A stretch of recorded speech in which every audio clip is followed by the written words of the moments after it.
Welcome, everybody. Thank you for coming. Hopefully, we are live and everything is working properly. Let me know if you can hear me in the comments. We have a massive snowstorm happening right now. It's insane. And it's supposed to get even more insane soon. I also want to talk about Tucker Carlson and Mike Huckabee and the insane interview that they got, and Tucker Carlson being arrested in Israel. Apparently. Insane. We're going to listen to that in just a second, but first, check this out. There's this website called Ventu Sky. It's not an ad. I just think this is interesting. Ventu Sky. He sent me this. What? You sent me this a while ago. This is, let's see, snow cover, new from February 22nd, starting today. We're getting snow cover right now. It's snowing outside. We're supposed to get 18 inches.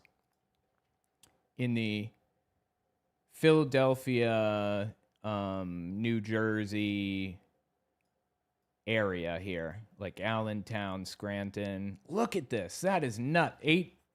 9 inches by 11 a.m. tomorrow. 17 inches by noon.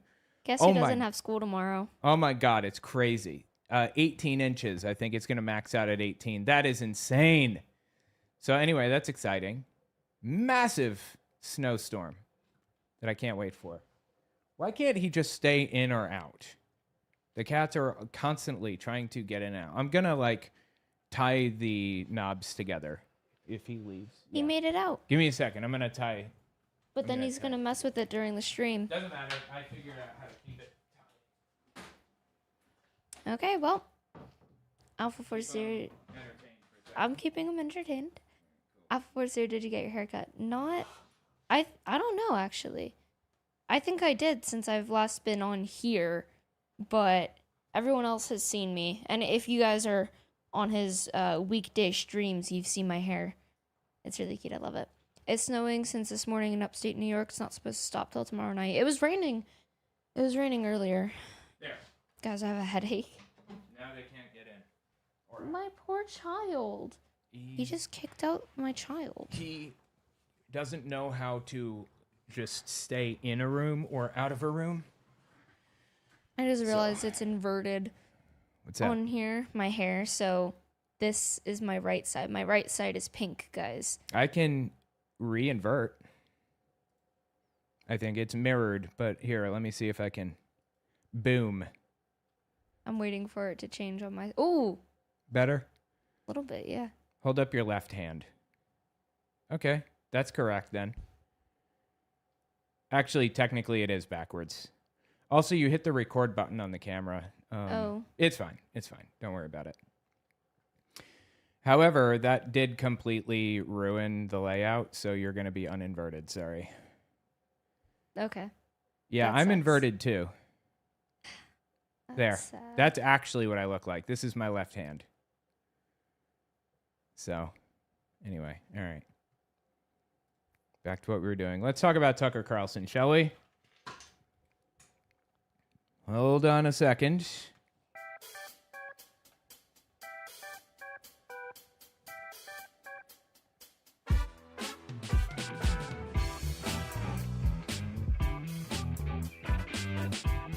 Awesome. Tucker Carlson was arrested in Israel recently. He is a Nazi, of course, and as a Nazi, hates Jews and Israel, but he plays coy with it, pretends that it's all about being America first, you know? For the record, I mean, I'm sure we all know this, but the America First Party was the Nazi Party of America in the 40s. Anyway, I wanted to listen to him tell us the story of being arrested. It's kind of crazy.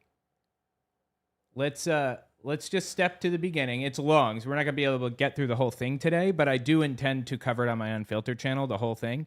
Just listen to the intro to his interview with Mike Huckabee.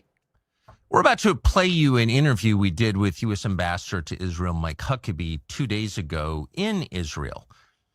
In general, it's never worth talking about the backstory behind an interview. It's kind of not the point. It makes it about the interviewer, not the person being interviewed. For one thing, for another, it's not that interesting most of the time. And for another, it's kind of off the record.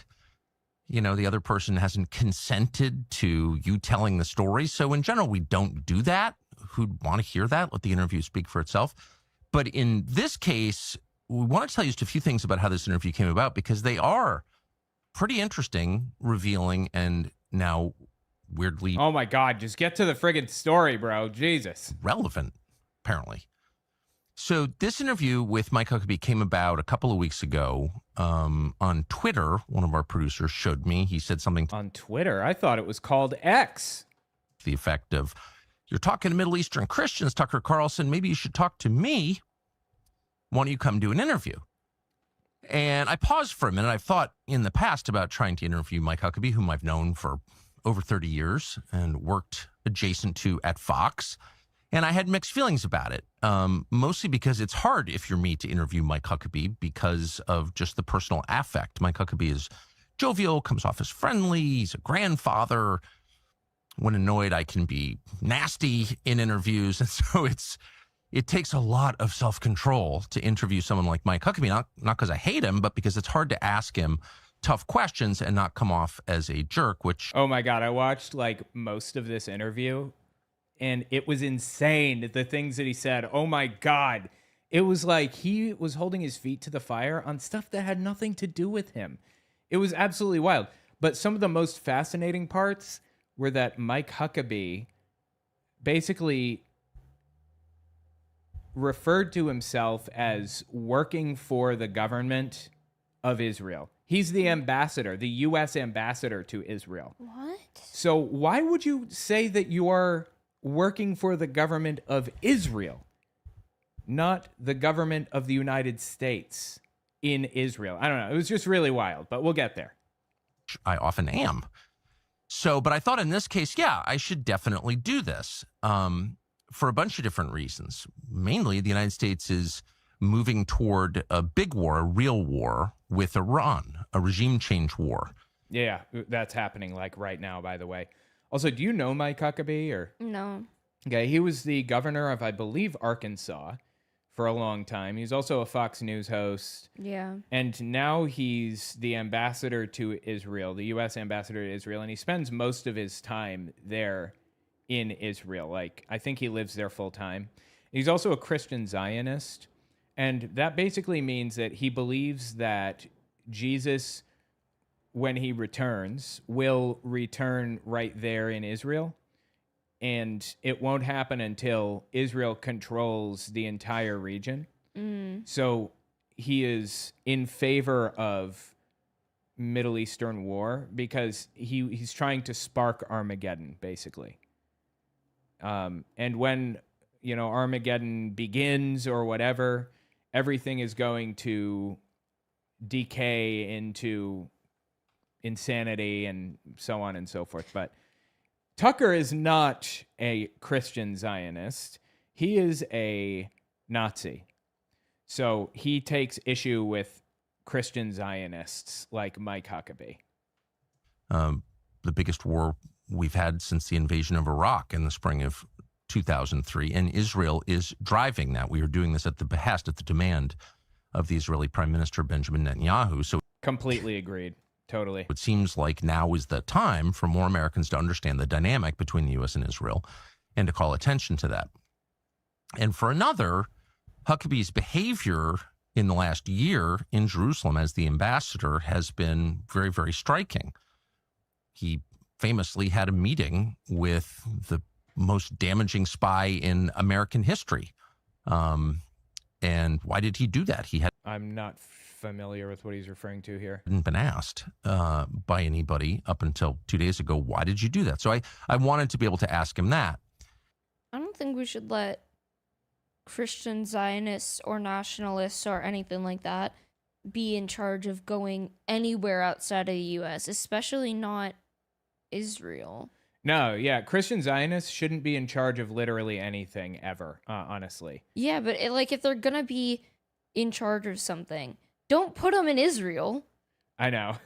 Well, Joe Biden was a Christian Zionist as Oh well. my God, of course he was. Yeah. Don't put him in charge of the U.S. Yeah. I mean, some of these people, though, are completely unglued from reality, like insane. and literally setting out to bring about full-blown Armageddon. There's the cat trying to get in, but I locked the door My sweet effectively, so child. he's going to be just fine. I love Anyway. And so we accepted, and then began the usual negotiations about when and where the interview would take place. And we were constrained because we weren't expecting this. We wanted to do it quickly, but we had tons of travel. So we threw them a date, them being the American embassy. We can do it on this date. And they were very accommodating. And then the question became, well, where do we do it? And maybe a Christian holy site. We said, we've got to get in and out really quick, got to be back to do a bunch of other interviews. Well, really what you're saying is you don't want to be in a position where you could be arrested by Israel. And that is, again, exactly what happened. He was arrested by Israel as soon as he showed up. They told him they don't want him there. So he basically told Mike Huckabee to pull some strings Oh my God. to get him in. And he did, and they arrested him. But we've got this time frame. They said, well, why don't you do it at the U.S. Embassy? Or maybe we said that. Great, U.S. Embassy. So the U.S. Embassy is about an hour, 55 minutes from the big airport in Israel, Ben Gurion. So we said, okay, what about security? Now, at this time, the Israeli government, the prime minister included, were attacking me in this show. Netanyahu suggested I was a Nazi, for example. He is a Nazi. And so we thought, how about security? Quit it. Get it. Go. You lost your chance. Obviously. Not because the Israeli government necessarily would do something bad, because there are a lot of people in Israel who think, because they've been told, that I'm an anti-Semite or He is an anti-Semite. a Nazi or want to kill Jews. It's kind of crazy overstatement. Okay. It's just, guys, it's like a crazy overstatement. If you can I just want to kill overstate- some, is all, right? Yeah, Just right. some. Like, if someone can overstate your ideas enough that you want to kill Jewish people, you're probably a Nazi. Right? That's not like in the spectrum of overstatement for my positions. All untrue, obviously, but it would be good to have security. And I should say, having done interviews on 6 out of 7 continents over 35 years, I'm not very security conscious. Not to toot my own horn. Yeah, we know you interview a bunch of people, Tucker. Good job. At all, never really feel uncomfortable, but this seemed like a prudent thing to do. So we were told by the embassy spokesman, no, we're not going to provide security. And so we said, okay, I guess we'll get private security. But could we get someone from the embassy to ride in the car with us from the airport to the interview? Were you even supposed to be there? I don't think that Israel wanted him there, and he's on a list of people who are not allowed, or who are going to be heavily scrutinized when he gets there. No, people from the embassy aren't gonna show up and ride in the car with you if you're not supposed to be there and you're just trying to pull strings. I really wish that he would just stop. Get. Anyway, all right, let's continue.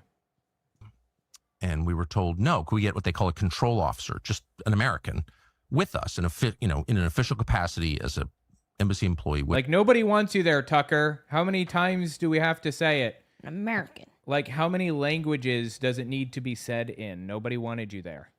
With us. No, quote, for legal reasons, we can't do that. So, is it really a surprise that Israel doesn't want you there? It drives me nuts how he pretends like he's the victim in every situation. Like, oh, I'm just asking questions. That's all. I just got some questions I want to ask, while he's accusing people of all kinds of insane shit and moving people closer toward a second Holocaust in all sincerity. Dude could wear a swastika on his chest and say, but why aren't they letting me in though? I'm just a journalist, guys. Why can't I come in? One of the, I don't think he's trying to move people toward a second Holocaust, to be clear. I think it's more like he's basically denying the first one, the real one. Yeah. That's one of the biggest issues. This cat is driving me insane. I'm going to lock him in another room if he does not stop that. There are no other rooms we could lock him. I guess you could lock him in the basement. Or just in a bedroom or something. Well, but my concern is using the bathroom. Yeah. I thought, well, that's very strange. And then they said, but instead, we're turning you over to the Ministry for Foreign Affairs, MFA, and they're going to arrange everything in Israel. Well, This was within 24 hours of the deputy foreign minister, Sharon Haskell, releasing a video calling me an anti-Semite and an enemy of Israel. Well, he is, of course. He's named himself an enemy of Israel, in effect. Again, I don't like Israel. Israel is full of genocidal nutcases right now, I'm sorry to say. And truthfully, it has been for a very, very long time. I'm not a fan of this country at all, but Tucker Carlson is a Nazi, and that's just what it is. This was the person who the embassy was telling us was going to handle all of our travel. So it was at this point that I just called. I called the spokesman for the U.S. Embassy in Israel, and I said, okay, I'm an American citizen responding to an invitation from the American ambassador to Israel. And by the way, I'm the son of a U.S. ambassador, so I have some sense, I'm not an expert, obviously, but I have some Toot that horn, Tucker. sense of how this works. And I think that the U.S. ambassador has discretion to send somebody from his office to the airport to accompany someone in.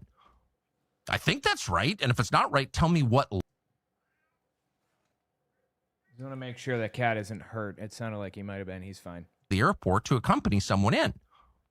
I think that's right. And if it's not right, tell me what law you're talking about, what legal reason you're talking about that would prevent that. And now you're sending me over to a government official who's been calling me a Nazi? That's the person in charge? Oh, I think Israel is a little sensitive about Nazis, so. Of getting us to the embassy? Like, what is going on here?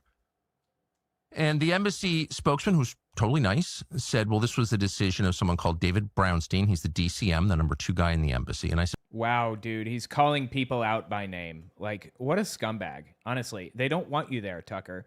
Can you not take a hint? I don't intend to go to Russia anytime soon. He's just trying to stir things up, is all he's doing. Well, put him on a text exchange. Like, what is going on here? And so Brownstein got on and didn't answer the question, but basically said, well, okay, let's just do the interview at the airport in the diplomatic reception area at the airport. Okay, I said, we're going to be flying in from Europe, and we had to be in and out really quickly. So at great expense, we chartered a plane, which I never do. Yeah, because you're such a common man, right? Normal old guy over here who doesn't normally charter private jets.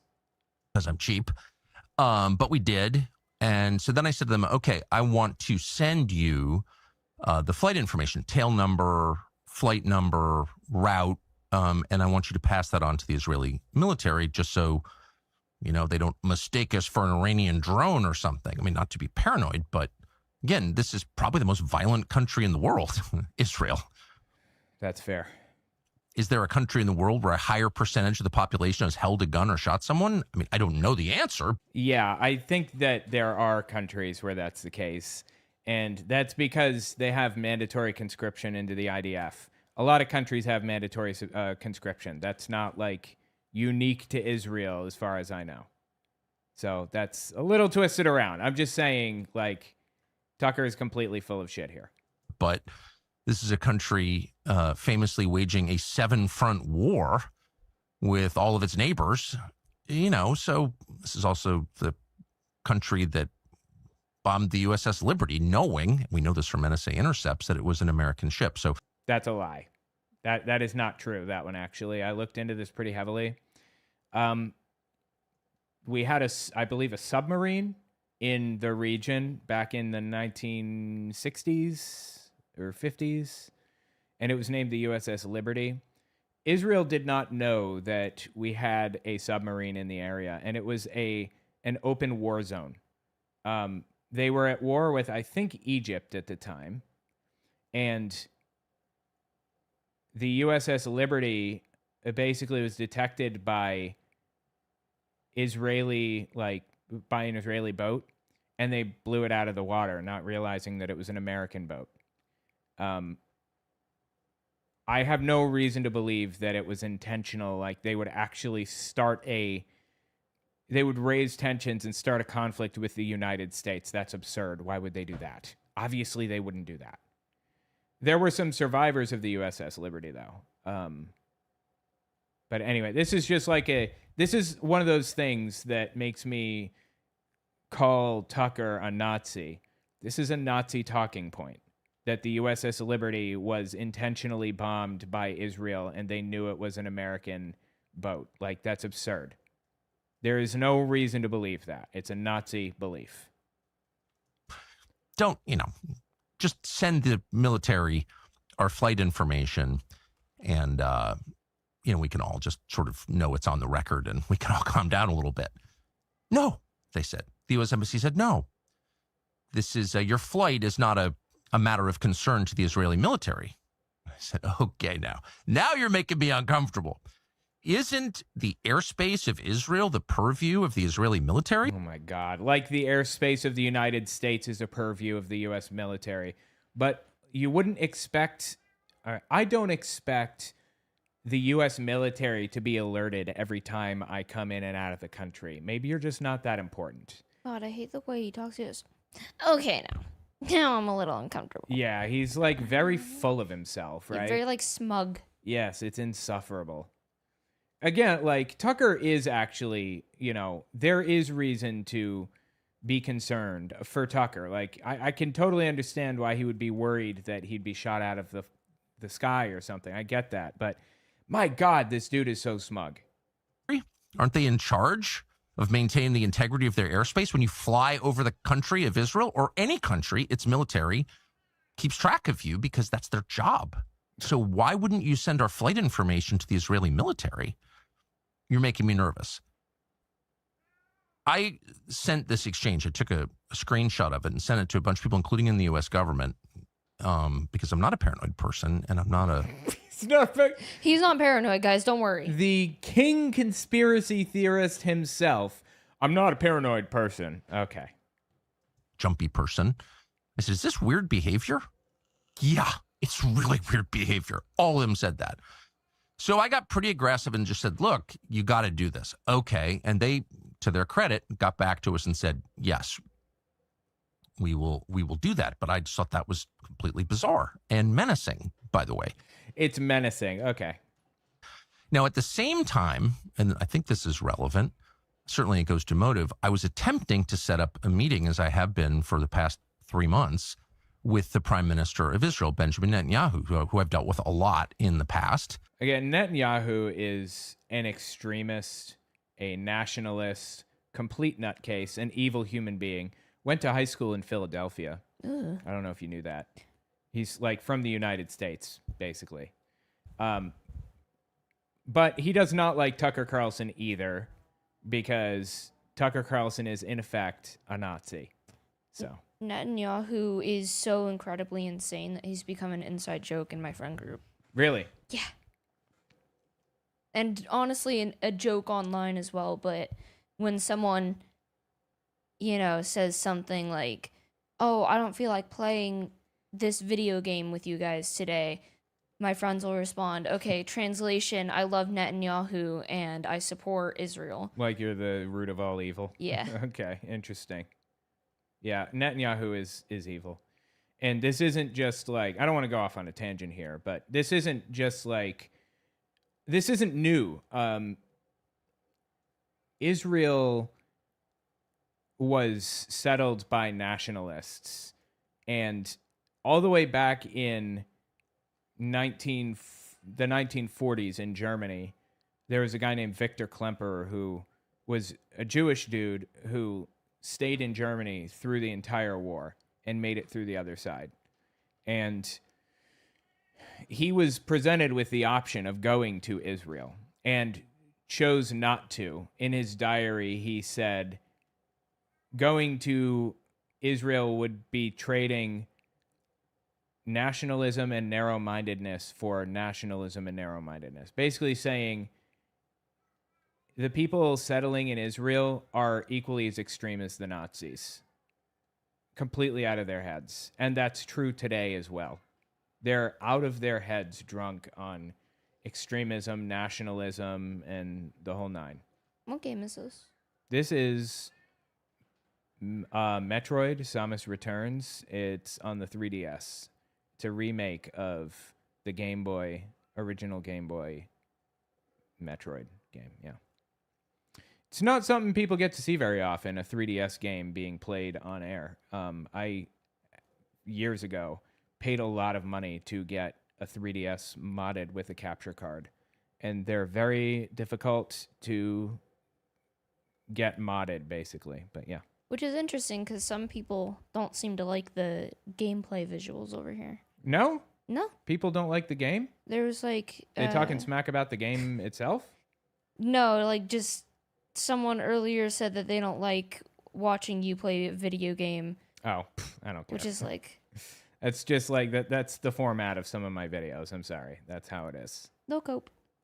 If you guys don't want to watch it, you don't have to watch it. Yeah, just turn it off and listen to my beautiful voice. That'll work. And who denounced me as a Nazi in public, a member of the woke. The public? No, they did it in public. OMG. And who denounced me as a Nazi in public, a member of the woke Reich. And why was I trying to do that? Not an interview. I knew he wouldn't sit for an interview, but I wanted just to meet with him in person. One, to show that I'm willing to go to Israel. I don't hate Israel as a country. But two, just to say directly to him, this is bad. This should be de-escalated. This kind of rhetoric doesn't help anybody. Calling me specifically, a Nazi and an anti-Semite when you know that I'm not. Yes, he is. Come on. Like, it's absurd, the bullshit that he tries to lay down like this. Like, he knows that he's very, very far right and nationalistic and extreme and hates Jews and everything else. And it just bothers me how he pretends otherwise. I know that's what we can expect from people like Tucker. It's just very frustrating how fake these people are, you know? By the way, if I was, I would just admit it. By the way, I'm not going to be playing this the whole time. I'm only playing this for this section because it's a little bit of a longer video. I've said many times, I think anti-Semitism is immoral. It's against my religion, just as hating any group on the basis of their bloodline is immoral. Okay, now he's got an ad. Jews are not... Jewish is not a bloodline. Ashkenazi Jews have more in common with me than, Mizrahi Jews. And Mizrahi Jews have more in common with Palestinians than Ashkenazi Jews. Like, the idea that Jews are a bloodline came from World War II era anti-Semitism. It's a religion. And at best, at absolute best, it's an ethnicity, but I don't even, I guess you could call it an ethnicity. That's as far as you can go with it. It's only an ethnicity because they intermarry a lot. Wait, why isn't it? I'm sorry, hang on. 1 second.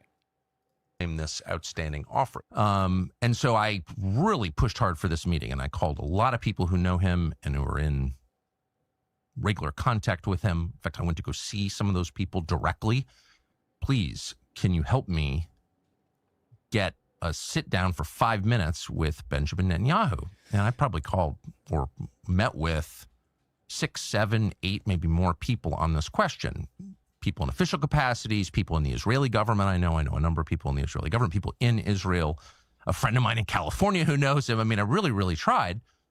And I did so for 2 reasons. He acts like... One, because there was a threat. He acts like he's good faith. Like everything he's doing is operating in good faith. When he knows full well he's doing this to hurt people because he hates Jews or he hates this person or that person or these groups or whatever. It's so insufferable. And I did so for 2 reasons. One, because there was a threat to my family. The Israeli government and Netanyahu himself tried to punish 2 members of my family. I won't be more specific, but actually... Okay, let's find out if this is real or if he's completely fabricating this. Very possible it's made up.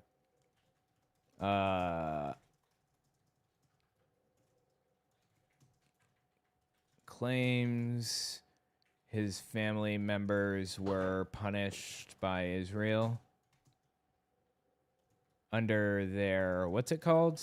Punish 2 members of my family because he has said in public many times, believes in blood guilt, Amalek.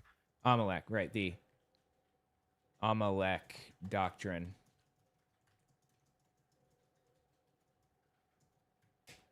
I'll look for this, see if I can find an answer. Let's keep listening. Family, because he has said in public many times, believes in blood guilt, Amalek. when someone commits a crime against you, you punish not just him, but his family, his bloodline.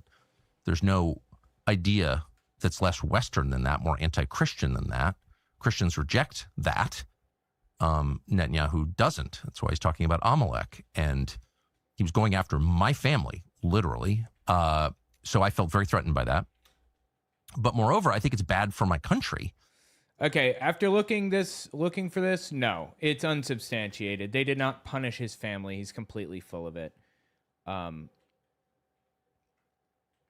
Carlson is referencing the fact that on October 28th, 2023, as the ground invasion of Gaza began, Netanyahu addressed IDF soldiers saying, "You must remember what Amalek has done to you," quoting Deuteronomy 25:17. Carlson interprets this as an endorsement of collective punishment and blood guilt. However, the Prime Minister's office stressed that the verse Netanyahu quoted is a commandment to remember, not the more violent passage from 1 Samuel that Carlson cited. The phrase appears on Holocaust memorials and at Yad Vashem, and the Amalek reference has been used throughout Jewish history as a typology for existential threats, most commonly applied to Nazis. So this is completely made up. That being said, Israel does take part in collective punishment, just not like this. They're collectively punishing the Palestinians because, they believe that the Palestinians are the Philistines from thousands of years ago and they deserve to die and blah, blah, blah, all that stuff. So what Tucker Carlson's saying here is made up, basically. That's not surprising. No. To have people using that kind of language, round them up, bring them to the camps, gas chambers, Nazis, anti-Semitism, it scares the heck out of people. It makes people crazy and hysterical. And certainly in my case, none of that is true. I hate collective punishment. I hate attacking people on the basis of their bloodline. I hate anti-Semitism and anti-white racism and all of this, or any kind of race. God, anti-white racism. He's such a snowflake, dude. What kind of anti-white racism are you facing, Tucker? Please, give it a rest. Racism, period. And I've said that a lot. So using that kind of language against someone who is not fundamentally your enemy, who just, in my case, I want Christians in areas controlled by Israel to be treated with dignity, to have rights. And I don't want the U.S. government involved in a war, a regime change war with Iran. Those are my priorities, and I've said them out loud. I have no secret agenda. So to attack me as a Nazi for saying that... that's not what you said that got you called a Nazi, Tucker, and you know that full well. He's not listening. He knows full well that he's being called a Nazi for being in favor of the American Nazi Party effectively, for working directly with open, known Nazis, people that call themselves Nazis. He knows what he's doing. Suggests a total unwillingness to compromise. Anyone who doesn't agree with us 100% must be destroyed. His family must be attacked. That is not what anybody said. Literally nobody said that in this equation. Again, I'm not here to support Israel. I don't like Israel, okay? They're nutcases. But you're completely full of it. My family, and must be written off as a Nazi.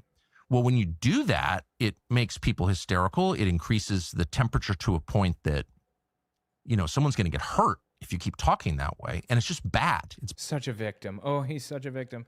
Again, I don't like Tucker Carlson, I don't like Israel. I think Israel is an absolutely awful country in every single way. But Tucker Carlson's completely full of it here. It's bad for the United States. It's bad for the world. So I wanted to deliver that message. I finally wound up talking to a guy called Yoram Hazony, who is an Israeli who famously organizes the American National Conservatism conferences. And I said to him, look, you're having a National Conservatism conference in Jerusalem this summer. You asked me to speak at the first National Conservatism conference in the United States, and I did. Obviously, I believe in national conservatism, America first. I think every nation should put its own people first. Again, America first is a thinly veiled dog whistle, and Tucker Carlson knows that.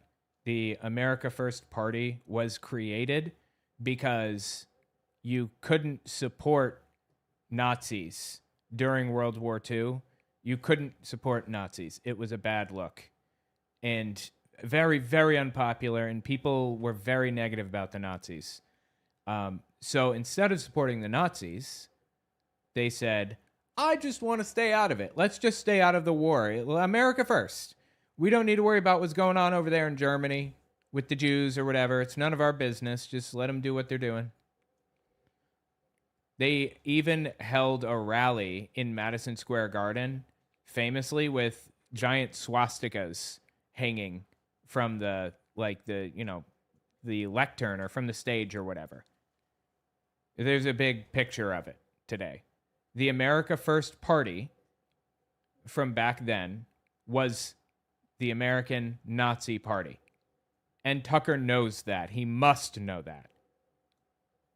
So when he says America First, we know what he means. It's just like today with Ukraine.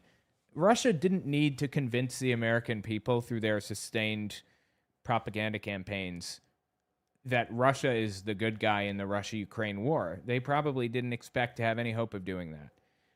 All they need to do is convince Americans that Ukraine is crooked and taking advantage of this situation and, burning up our tax dollars and all the other nonsense that Russia likes to make up. It's the exact same thing back then.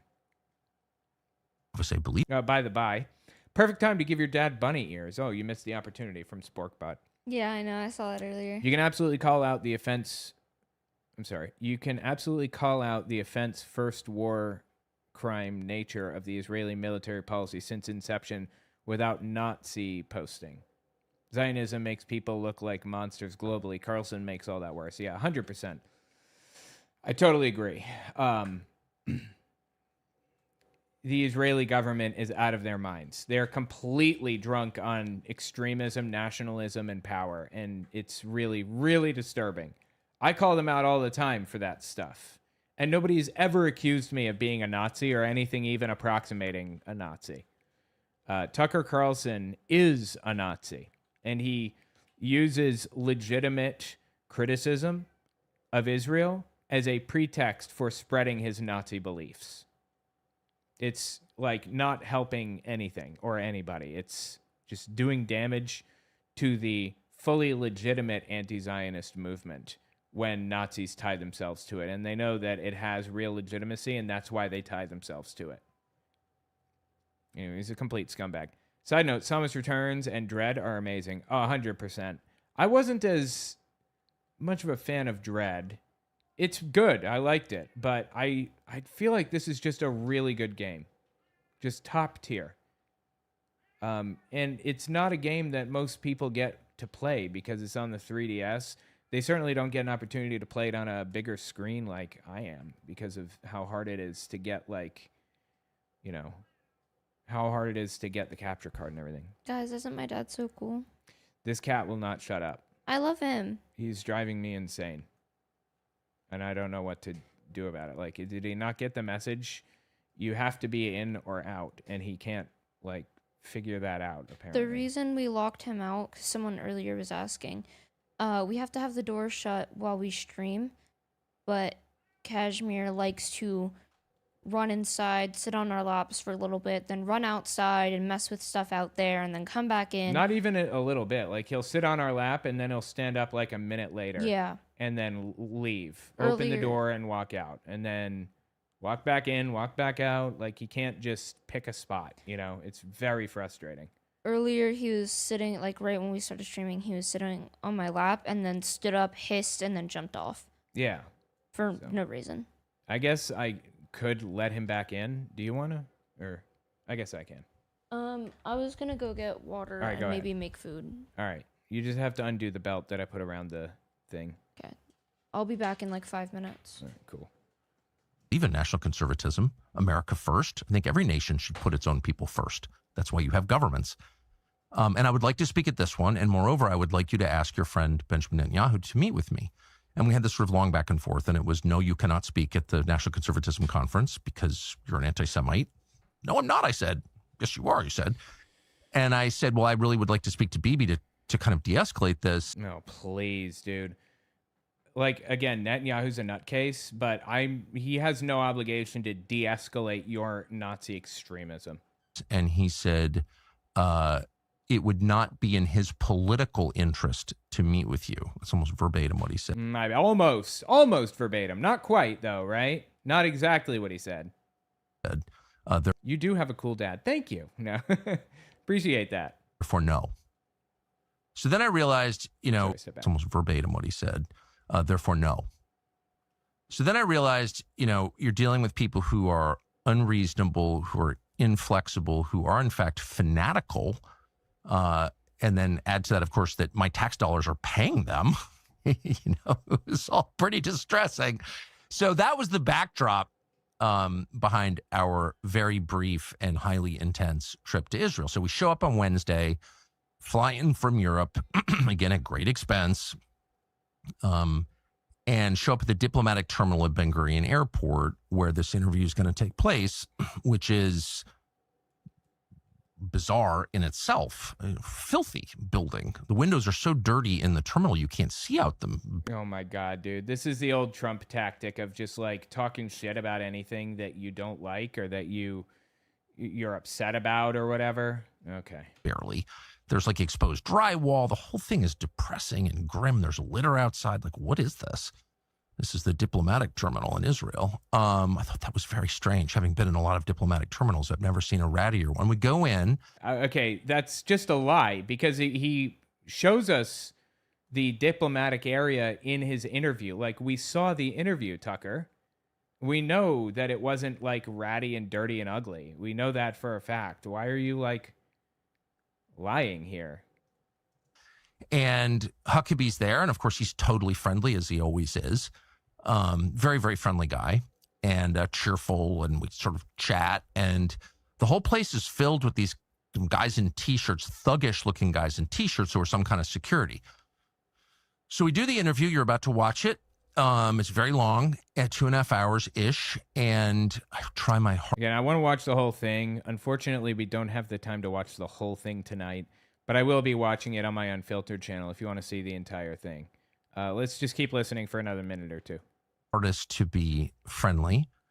I think I kind of succeeded. You can judge for yourself. But I really got the sense, and again, you can decide as you watch it, that Huckabee was not able to answer any of the questions, but also not really in charge. You really got the feeling of a guy sort of trying his best to repeat the talking points, but very constrained. Like I didn't get that impression listening to it. But the fact is, Huckabee doesn't need to be constrained.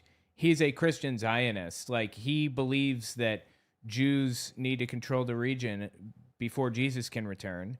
And he's willing to do whatever it takes to make that happen.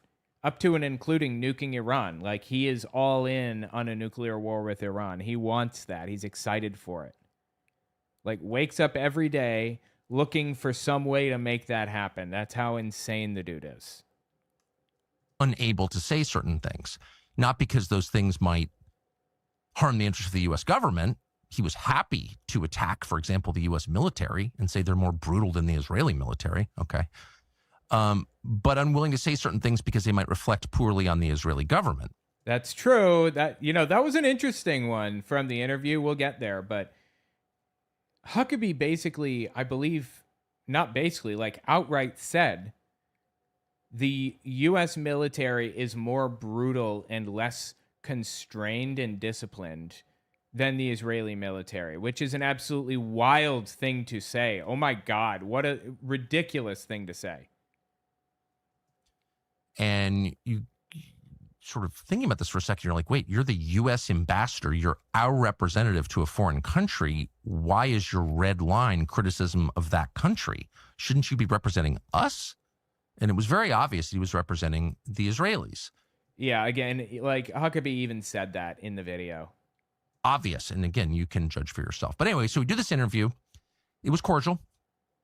And at the end, we're set to fly out. We have a time. We have to get out. And the plane is sitting right outside. and we're ready to go. And for some reason, the Israelis still have our passports. There are 5 of us there, and 4 of us are flying out on this plane. One's flying out commercial with our gear. So my business partner and I, we're standing there. We've never left the airport, never went anywhere. But our 2 producers have spent the night before in Tel Aviv, and they're called into rooms and given the 3rd degree. Now, keep in mind, they're about to get on a plane and leave. In fact, we're late. We have to get out of there. We have a slot to get out. And security, whoever this is, won't let them go. So I don't really know what's going on at this point. I'm like, where are our guys? We got to get out of here. So one of them comes out and he says, that was the weirdest experience in my life. They asked me questions about the interview. Who did you speak to? Keep in mind, this was like 8 feet from where we did the interview. Well, the U.S. ambassador. I'm like, Huckabee, what did you talk about? Why did you ask those questions? So he was detained in Israel, not arrested in Israel. And he likes to play things up and pretend that he's some kind of a ridiculous victim, of course. Was it a hostile interview? And of course, everything in the diplomatic terminal is taped. Everything in Israel is taped. It's a police state. It's a surveillance state, obviously. You go to Israel, they put software on your phone. Everybody knows this. Okay, they're constantly spying on you more than... That's true. Israel, again, is absolutely insane. They are all out of their fucking heads, drunk on nationalism and extremism. They are not safe. Like, they're total nutcases in Israel. I'm sorry to say. Probably any other country. And so they know the answers to these questions. But they're asking my producer, like, where do you work? How many people work there? Do you go to the office? Where is the office? What are their names? They're doing like an intel op and humiliation exercise on my producer. This isn't security. We're leaving right now. And they're holding his passport. The interrogator is holding the passport in his hand as he's asking these questions. So he's telling me this. And I said, this is the most outrageous thing I've ever heard. Huckabee's gone by this point. You're an American citizen who's just had a conversation with the U.S. ambassador, and some thug is demanding details of that conversation? That is so interesting to me. So the U.S. ambassador is exactly who you would want there. Like, when this is happening, that's what the U.S. ambassador is supposed to be for. He's supposed to be there to get U.S. citizens out of jams, to protect them, and make sure that their interests are being represented fairly in a foreign country. So, like, you know, the U.S. ambassador to Malawi, which I could be wrong, but I believe that's a guy named Nick Adams, who famously banned pigeons in his district in Australia when he was an Australian politician. Anyway, I believe Nick Adams is the ambassador for Malawi. But somebody goes to Malawi, they get robbed and their passport stolen and all their stuff is gone. You go to the U.S. embassy, talk to the U.S. ambassador, and the ambassador is supposed to work with U.S. citizens to help them, like, get home and fix the mess that they're in or whatever. I believe that's what it's for. And also to establish diplomatic negotiations and things on behalf of the United States. Huckabee very clearly works for the United States government. That is his role. That is what he is supposed to be doing. That's what he's there for.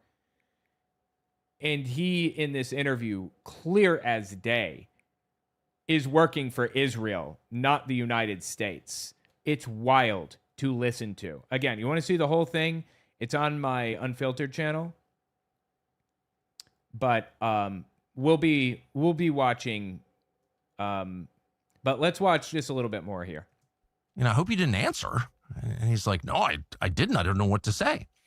Meanwhile, our last guy, the youngest man who was traveling with us, our last producer, is still in a room being questioned. So I pull over one of the guys and said, we got to get out of here. So I don't know what this is about. It's outrageous. And, you know, there's nothing I can do about this point, but we got to go. I'm sure that he prepped for this. He probably wanted an international incident like this for attention, if I had to guess. And this woman comes up to me and says, look, let's just go. We're going to bring you to the plane and he'll come later. I said, no, it's my producer. He's being interrogated, asked totally over the top, fully inappropriate questions that have nothing to do with security at all.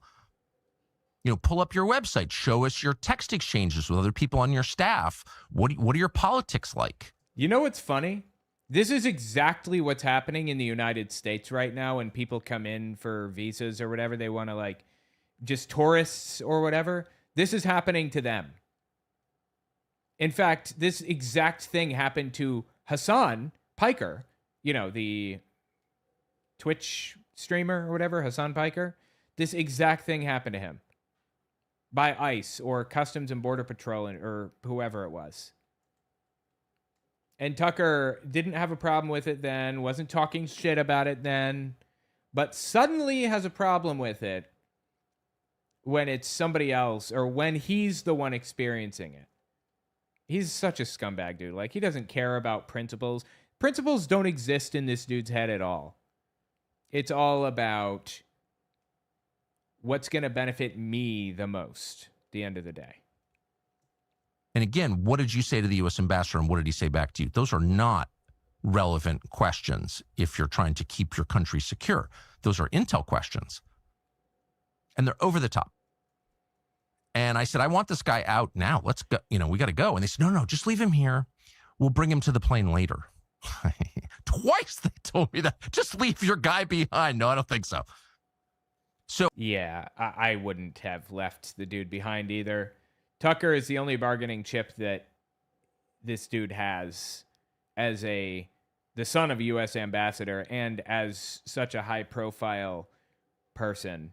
It was wise of him not to leave. Again, he probably rehearsed how this is going to play out before he even went to Israel, truthfully. So I was enraged by this. Get on the plane. We get a text from a reporter who somehow knew that this had happened. I have no idea how. I had no interest in publicizing it, actually. Yeah, I bet. No interest in publicizing it. Totally. That's believable. There was, a long trail that showed that the U.S. Embassy had been coordinating against us in a public relations battle before we even got there. I'm sorry. I don't believe you, Tucker. He's so full of shit with everything that he says. I have no reason to think that Tucker was coordinated against by the U.S. Embassy. I don't like Mike Huckabee. I don't trust Mike Huckabee. He's a complete scumbag, bottom of the barrel, evil piece of shit. But I just I don't know which person is a bigger piece of shit here. Is it Tucker or is it Mike Huckabee? It's hard to tell. They were leaking that we demanded to do it at the airport because we were afraid to go into Israel. We're cowards. Wait, who said that? Okay, we're cowards. Right. And so I just said to the reporter by text, they pulled my guys into a room, interrogating them. This is outrageous, et cetera, et cetera, et cetera. The interesting thing is I never heard from Huckabee or anybody to this moment from the U.S. Embassy about what security did to my producers. They didn't ask us. And instead, Huckabee went out and called me a liar. So it raises... honestly, I don't have trouble believing that Tucker Carlson is completely full of it with the whole story. I don't know. It wouldn't surprise me to learn that they questioned him more heavily than others. And maybe he was looking for an opportunity to destroy somebody's reputation or some other thing like that. I have no clue. Again, the question, who exactly is Huckabee working for? We're American citizens in a foreign country. He's our ambassador. He represents our country. We pay his salary, but he's taking the side of the foreign government without even calling to say, hey, what happened to you at the airport? That's totally true. Absolutely. Did you get hassled? Did your guys get hassled? No. He just immediately repeats their lies without even consulting us. Again, both of these people are the biggest, most prolific liars on planet Earth. It's hard to know who's telling the truth here. So, what are we looking at here? We're looking at the reality, which is if you're an American in Israel, you can be certain that your government will take the side of the Israeli government and not your side. And Really? Is that so different from the experience of Americans in the United States?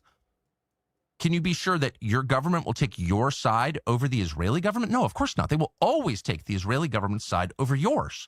Okay. I think it's a little more complicated than that, but all right. Whatever. I feel like a lot of this is just a completely baseless claim. He said any American in Israel, 100% the U.S. government will not take your side if you are there. But it was one person who already doesn't agree with him. One person not taking his side specifically. So I don't... Yeah, he's extrapolating this out to He's be trying- about something that it's not. Yeah. Seems like, yeah. And definitely playing it up like he's a victim here. Again, like, I don't like Israel. I don't like Mike Huckabee. I don't like any of them. But Tucker is definitely playing up the whole victim, the persecution complex thing, right? And that's the core problem. Even if you support a war with Iran, I think the most pressing issue for Americans is that we kill the Ayatollah or whatever. You still have a fair expectation that your government, because it is yours, you pay for it, it exists to serve you, and for no other reason, you have an expectation that your government will take your side against a foreign government. But the daily lived reality, the obvious truth, visible to every single American, is that's the opposite of reality. In fact, if you criticize Israel in your country, your government will work to censor you. If there's I'm not sure what he's referring to specifically here. Is he saying that if you criticize Israel, you're censored by the U.S. government? I don't think that the U.S. government is censoring people like on social media right now for criticizing Israel, as far as I know. I just a mean, standoff. maybe, like, people really, really high up in the government itself. Any censorship, any government censorship hits my radar. I watch it like a hawk because Right. my wife is a civil rights attorney, and I want to know what cases of government censorship are taking place. Yeah. I don't know of any government censorship of things critical of Israel that are happening right now. I'm not saying that it doesn't or that it couldn't or it wouldn't. It absolutely would if they could get away with it. I just haven't seen any yet at this immediate moment. Someone Not said recently. TikTok. Yeah, okay, that's fair. Yeah, that's totally fair. TikTok is censoring criticism of Israel. So, all right, I'll take that as that's a good example. Off between you and Bibi, you know whose side your government's going to take. Bibi's side. That is not sustainable. That is too humiliating. It's too clearly an inversion of the natural order. Your government exists for you, not for a foreign government. But that's not how we live in this country or in Israel. So that's what we learned. And one last thing. The Israelis apparently went, probably with the help of Mike Huckabee, went to the surveillance tape inside the diplomatic terminal and pulled some clip. And they're, of course, getting all their little bots online to promote it of me with my arm around somebody to show that actually I'm lying about what happened. Oh, that's interesting. I haven't seen that. I wonder what that is. He just really went deep into that defense. I don't, like, for all I know, they hadn't even said anything by the time this video was posted. But he was like, they had all their bots come out and they were trying to frame me. They framed me for this. I gotta find out what this is about. I gotta know. What's he referring to? Someone made a good point in chat a minute ago. He's a Trump supporter, right? Tucker, yeah. Is he aware that the government is run by Trump? Because, you know, Trump is the president of the United States and Not has sure what appointed you're a ton of talking people. And Because has what? and has appointed a ton of people because he's saying, oh, the government doesn't take your side and no one works for us and it's all for Oh, Israel yeah. and it's awful. But- He's in one of these gray areas where he complains about how the government does things, but still Like praises Trump. he praises Trump and he never criticizes Trump directly either, even though the things he complains about are very clearly Donald Trump's doing. The security footage was posted on social media showing Carlson signing a document near a security checkpoint, then putting his arm around an airport employee and smiling for a photo before walking away. In the footage, Carlson's seen signing a document, smiling, embracing what appears to be a security staff member, posing for a photo, and leaving the area without visible distress. So actually, it sounds like this is a complete made-up, fabricated lie. Let me see here. 1 second. Wait, there's a picture here. Here it is. Check it out.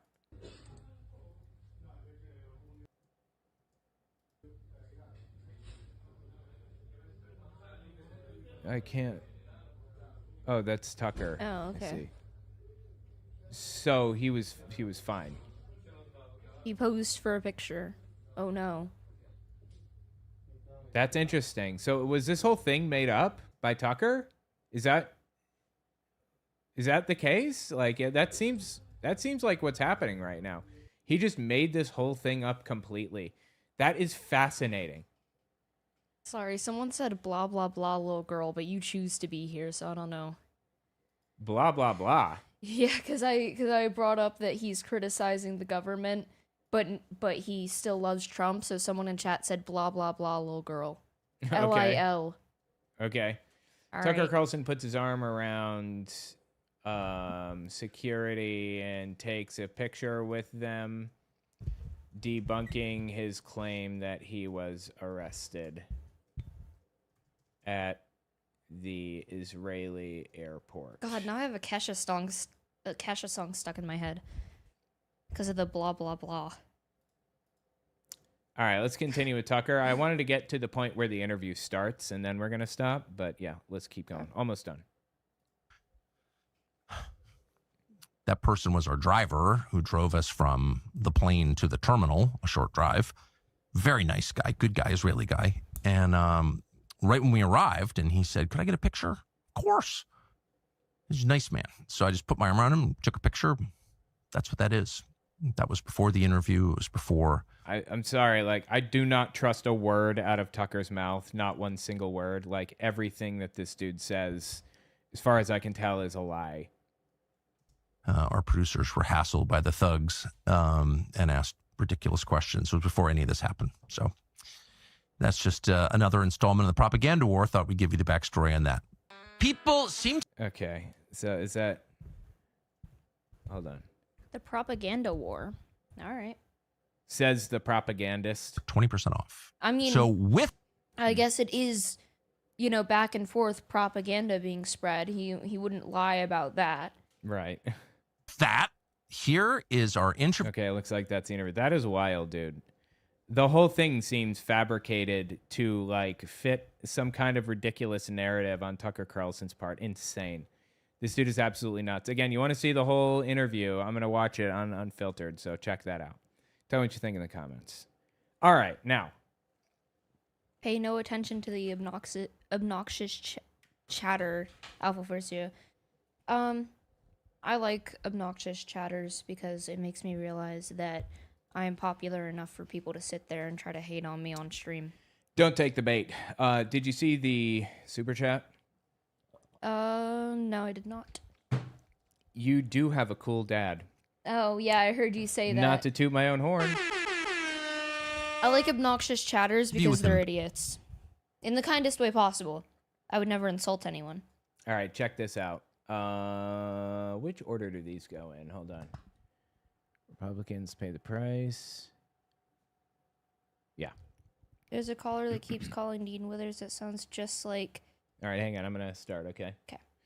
This is Nick Fuentes, who has finally realized how completely screwed Republicans are. Listen to this.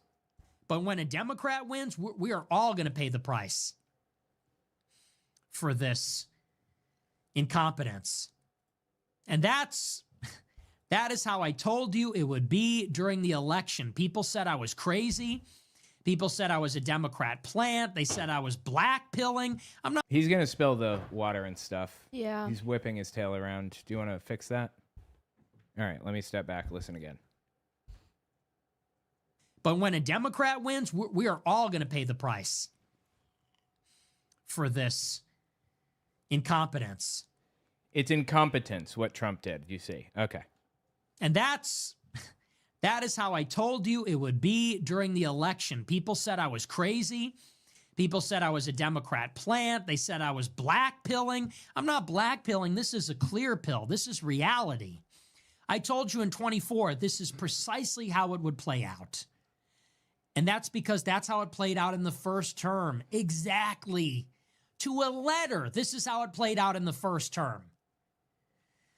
So predictable. And people said it would be different. I mean, they actually thought it would be different. I don't know why they thought that, but they did. And See, the thing is, Nick Fuentes believes that when Democrats take control again, which is going to happen sooner rather than later, in the midterms and in 2028, it's absolutely going to happen.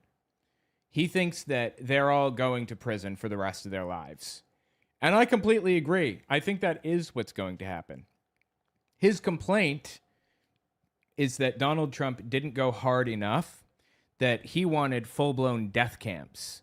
Like, Fuentes wanted people murdered or sent to El Salvador, like our entire prison population, including protesters, sent to El Salvador. And completely erasing democracy and everything. And Donald Trump had an opportunity to do all of that stuff and didn't do it quickly enough. Points out that he had 18 months, basically, before this was no longer an opportunity because you don't have the political capital anymore. And since he did a half measure by only sending some people to El Salvador, now Republicans are screwed. They're done. I completely agree with him that Republicans are done. That's it. They will not win an election for a generation. And they sold you on a lie. And now we are all in this together, you know? So that's your government shutdown. I mean, who really cares? They want to make the State of the Union a spectacle. Maybe they'll delay the State of the Union. They want to make their demands, show the base they're fighting for them. The Democrats do. This partial shutdown means nothing, but look, you only have 130 more days in this legislative session, most of them between now and June. They come back for a little bit in the fall, but only for about 20, 25 days, I think. So this legislative session ends in June. This is going to shut down the government until what, March? So think about it. You're not going to get anything. No reconciliation package. You're not going to get any landmark legislation. It's so bad you just can't even make it up. Like, I love that they're finally realizing how SOL they are. How they aren't going to win anytime in the foreseeable future, and everything has crumbled. The fact is, Trump was too old to turn this into a full dictatorship and too self-centered. If he wanted it to be a dictatorship, he would have had to pass it on to somebody new. And he can't do that quickly. You have to work a crowd into it. Look at how Kim Jong-il and Kim Jong-un transitioned with their power. During transitions of power, things fall apart. That's how it works. So you have to steel the administration against that kind of thing. There was a certain point where Kim Jong-un was just standing in for Kim Jong-il. He was still alive. And Kim Jong-un was going around and doing things on his behalf, showing up in diplomatic meetings and everything else. And Kim Jong-un is grooming his daughter now to take that role. Not sexually, hopefully. Yeah, bringing, if you look at any news coverage, she is literally everywhere because they know that if you want to transition a dictatorship, you have to have them start early. Kim Jong-un, as far as we know, isn't deathly ill. He's not going to die in the next month, 2 months, a year. Although he does gorge on Swiss cheese a lot. Yeah, that's true. Go on. But he's not going to die in the next couple months to a year, as far as we're aware. So, if Trump really wanted to keep this as a dictatorship or whatever, he would have had to start in 2016. And there's nobody. Like, he had to pick a successor, technically, for the line of succession. He picked J.D. Vance. Nobody likes J.D. Vance. Nobody's voting for J.D. Vance. No one knows J.D. Vance. Hang on.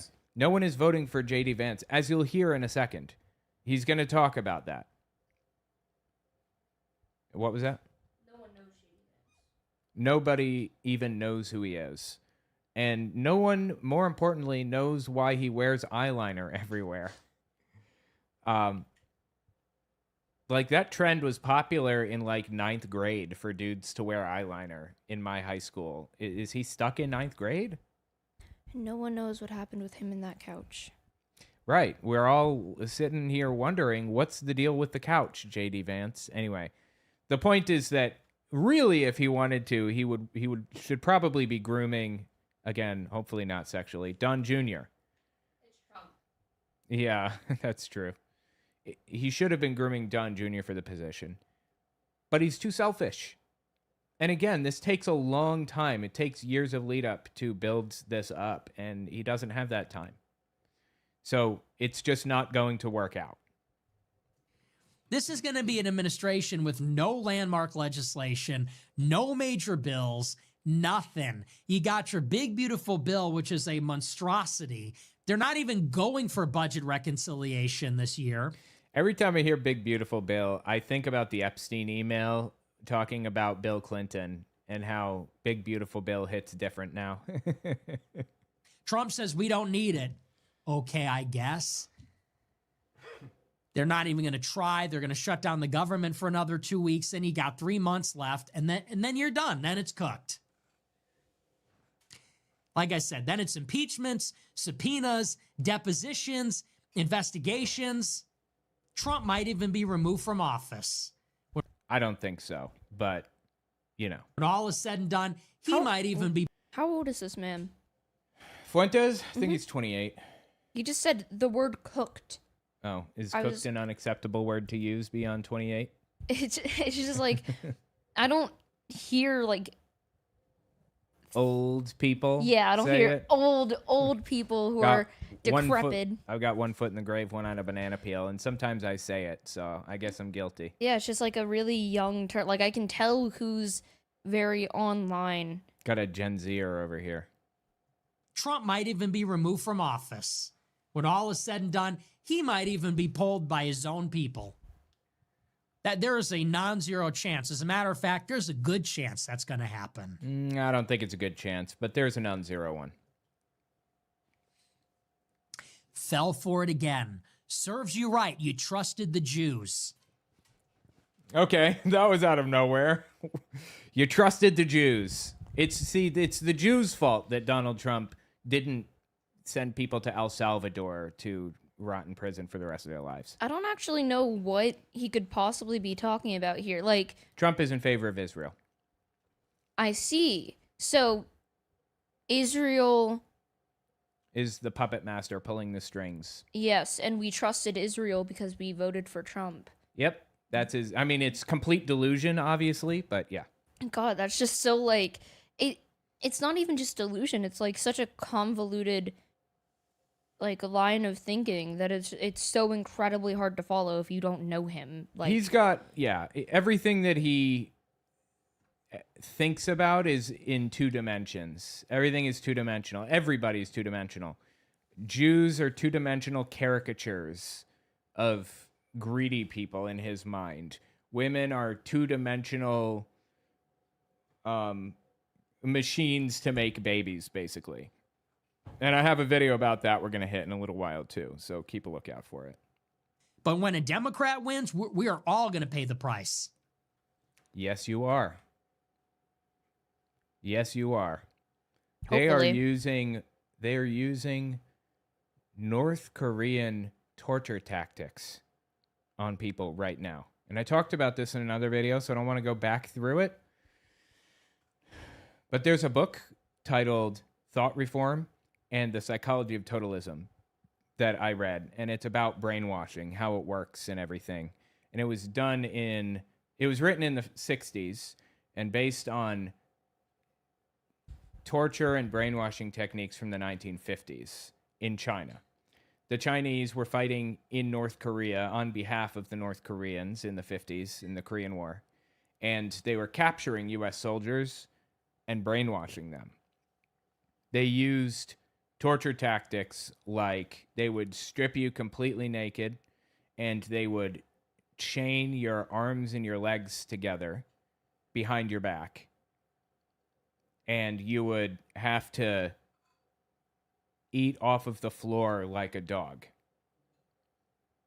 They would take you into a judge and they would say, what did you do? Tell us what you did wrong. Tell us like your spying operation. Even if they're completely and totally innocent, they did nothing. You'd say, I did nothing. And they would send you back to the cell to be chained up, using the bathroom like all over yourself. You're not like being cleaned up or anything. They take you back in front of the judge a week later and they say, tell us what you did. So you start making things up. And when you get back to your cell, when you make something up, maybe you get to eat off of a plate this time. Maybe you get to wear your pants. Maybe you get a toilet.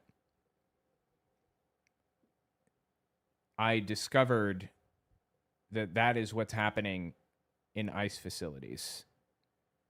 And when I read this story about what was happening in these ICE facilities, it gave me chills because I've seen these videos from North Korean prisons. I've read these books. I know what people experience, and it's evil. It is a complete lack of humanity. So yes, you are all fucked. Every last one of you. Every person that voted for MAGA 3 times are going to pay the political price and will face justice. No matter what it takes, no matter how long I have to fight for this, I will be in the ground before I stop fighting for these people to pay the legal price.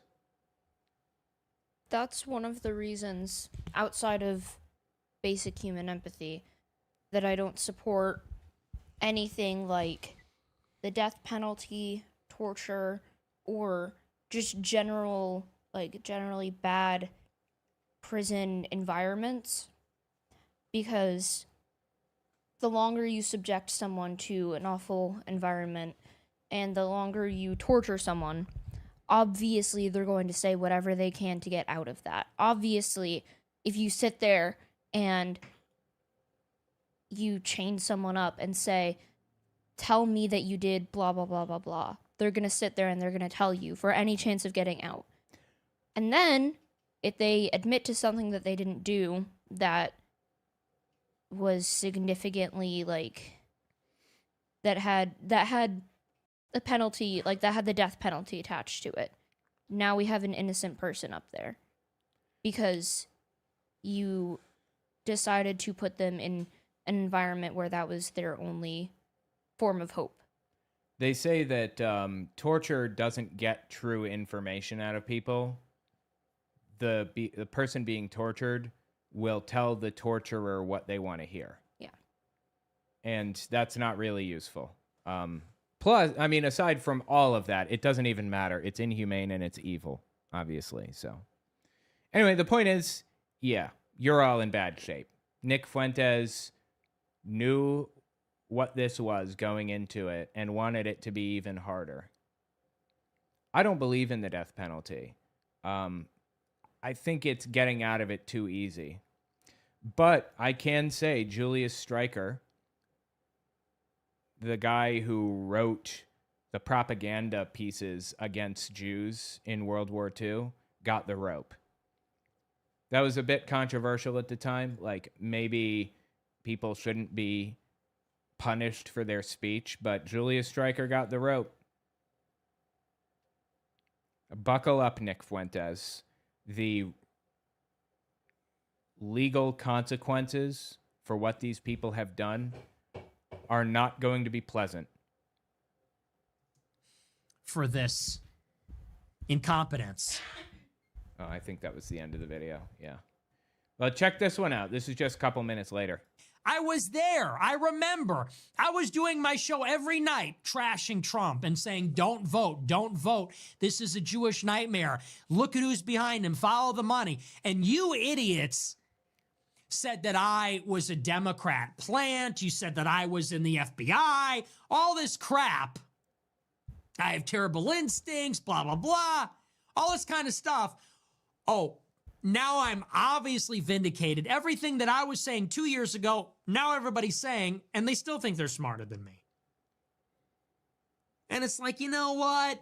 You keep it. You keep your country. Okay, I will. This is a clear example of Fuentes giving up. He realizes that the midterms and the elections in the foreseeable future are not going to be good for Republicans. I warned you. I did my job. I did my job. I warned you. I told you this is what was going to happen. I didn't vote for this shit. No, he voted for it to be worse. He wanted it to be worse. He wanted protesters to be killed or sent to El Salvador. That's what he was shooting for.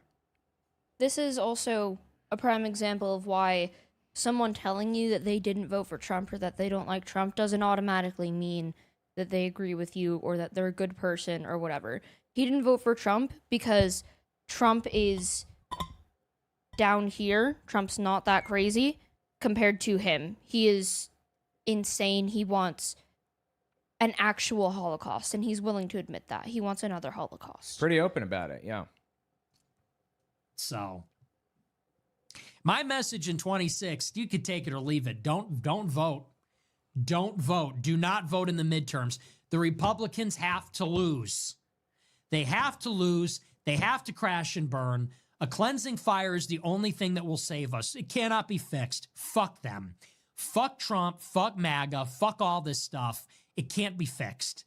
If it could have been fixed, it would have been fixed in 2025, but it wasn't. They made every mistake. Liberation Day disaster. It wasn't a mistake, though. The thing is, it was all about corruption all along. You didn't get a real Nazi leader. You got somebody who was out for himself all the way to benefit himself in any way he possibly could, obviously, with his crypto coin rug pull scam and everything else. 2025, but it wasn't. They made every mistake. Liberation Day disaster. Doge disaster. Big Beautiful Bill disaster. Epstein files disaster. Iran disaster.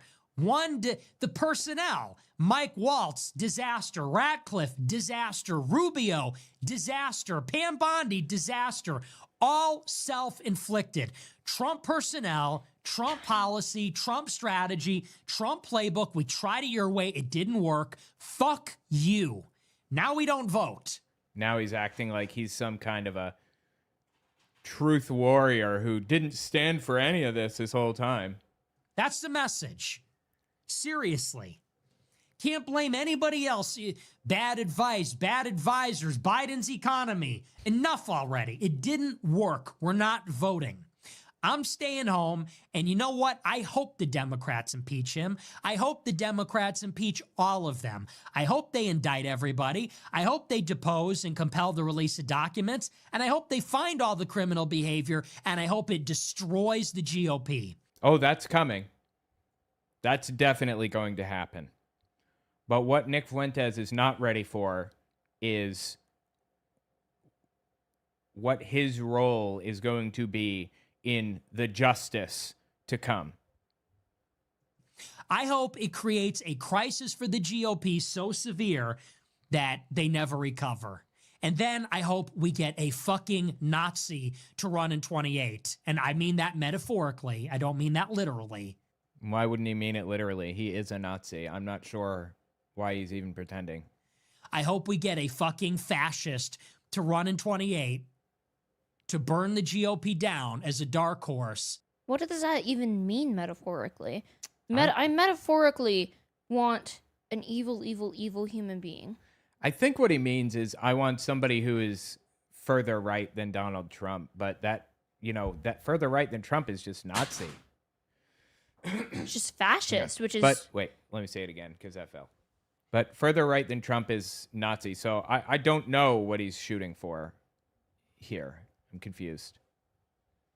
What are you gonna say? He's just trying to hide behind Metaphor. metaphors and hope that people watching him for the first time don't sit there and think, wow, this guy's a little crazy. And win the presidency as a right-wing radical. That is my hope. That is my playbook. That's what I want. I don't trust them anymore. They say Did you ever trust them? I mean, you're a fool if anybody ever trusted Trump. just got to vote for Vance. No, shut up. I'm not listening to you. The same people that brought you this garbage now want to sell you Vance. I'm not listening. Oh, is that the end? I guess I cut it off there. Anyway, it was a wild, entire episode of his show that he did. And again, I covered this on my Unfiltered YouTube channel, Owen Unfiltered, if you want to check it out. The whole thing. It was wild. Tell me what you think about it in the comments. I can't wait for the justice that is going to sweep down and ruin all of these people's lives. They're going to deserve it. All right, let's see. So 27. Guys, there's a cat on my lap and he's really cute and I love him. But I'm never allowed to move ever again. Because he's so happy here and not hurting me at all. All right, so we finished with Fuentes. Let me pull up my other tabs. There's a bunch of stuff. Actually, I could cover this other Fuentes video, this other set of videos. Do I want to? I'm not sure. I guess so. It's pretty graphic. Someone said in Minecraft, I want a Nazi leader. In Minecraft, guys. Metaphorically, not for real. Okay. That's something that one of my friends say a lot. It's a pretty common meme. All right, let's pull up Boebert. Let me just pull all of these videos up. Open. Here we are. This is Lauren Boebert on the right, as you guys probably know. And this is James Talarico on the left. I think they're on Real Time with Bill Maher here, yeah, according to the Cup. She said some absolutely psychotic stuff. And James Talarico, who, as it turns out, is awesome. I love this dude. Pushed back against it. Just listen to what she says here. So you're battling legislation to have the Ten Commandments in school and certain biblical stories taught as fact. Well, when I went to school, there was Greek mythology that we were required to learn and study about. Now in Colorado, we have comprehensive sex ed, where as young as... Okay, now hang on. She's saying that Bible stories are comparable to Greek mythology. Fine. Then teach them as mythology in a comparative religions class. That's not what she's trying to do. She's trying to shove religion down people's throats by putting up 10 Commandments, like placards and stuff in every classroom, trying to force kids to literally learn from the Bible in history class and stuff. Don't let her do this Mott and Bailey, where she starts from a somewhat reasonable, or she starts from an insane position and then steps back to a slightly more reasonable position. It's nonsense. She followed up with, they teach comprehensive sex ed. Oh, don't worry. Yeah, that I wanted to get to that before she makes this next insane point. Buckle up for this. Study about. Now in Colorado, we have comprehensive sex ed, where as young as kindergarten, children are taught all of these things. You can... Nonsense. Give it a rest, dude. How unrealistic and ridiculous can you possibly get? Nobody's teaching kids sex ed in kindergarten. You don't learn that stuff until at least 6th grade. In kindergarten, the most they are actively teaching, I don't even know if they're actually doing this. The most they're teaching in kindergarten is don't let people touch you inappropriately, because that's not okay. They never sit there and go, all right, 4 and 5-year-olds surrounding me, let me tell you how children are made. That's never happening. That's never going to happen. Let me just look it up to be sure. I'm sure this is completely fabricated, but just I heard they even had sex education. All I mostly had was abstinence-only sex education. I had Me nothing too. because I was a Jehovah's Witness and wasn't allowed to learn any of that stuff. I got abstinence-only sex education illegally in 6th grade. Short answer, no. Kindergartners are not being taught sex ed in the way that Boebert and others imply. Here's what's actually happening in a small number of schools that have K-level health curricula. Age-appropriate content for kindergartners covers things like consent, like asking before borrowing someone's toy, identifying family members, and learning the correct names for body parts. That's as far as it goes. That's it. Typical K2 lessons cover topics like private versus public, body parts, and things like that. This is very basic stuff that any kid should learn very early to make sure that no one is taking advantage of them. Boebert is completely full of it here, but okay. I'm realizing there are a lot of people in chat who don't know who I am. Hi, I am Alpha Force Zero, or Kylie. All grown up.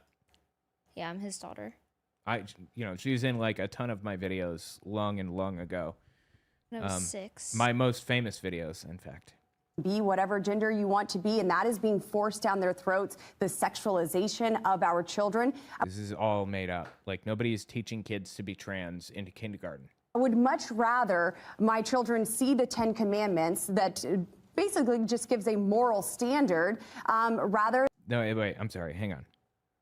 The moral standard of not making any graven images, the moral standard of following the Sabbath, the moral standard of you shall have no other gods before me, the moral standard of women are property. Like, what moral standard are you trying to deliver to children with the 10 Commandments? You don't even follow most of the 10 Commandments. And the others that you do follow are real basic stuff that every culture has taught since the beginning of time. Don't steal, don't lie, don't cheat on your spouse or whatever. Like, why is that even relevant to children? To a 5-year-old. Like, I get so sick of hearing these people claim that the 10 Commandments have some value. They don't. And why are you teaching the first 10? Why aren't you teaching the other 603, which are not separated out from the other 10 in any real meaningful way, by the way? Why aren't you teaching the other 603? Like, not eating shellfish, not eating pork, not wearing cotton and linen blends, not putting 2 seeds in the same hole? Why aren't you teaching that stuff?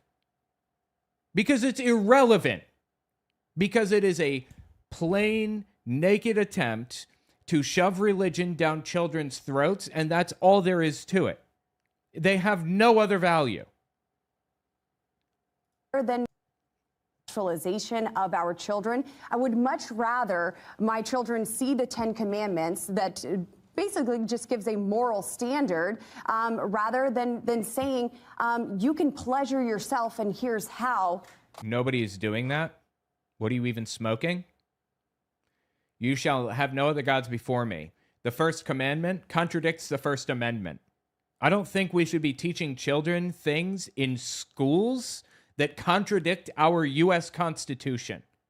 You want to teach them things that contradict the Constitution in church? Go nuts. But it shouldn't be in public schools. You shall have no other gods before me. You shall not make for yourself an idol or graven image. So sculpting class is out, I suppose.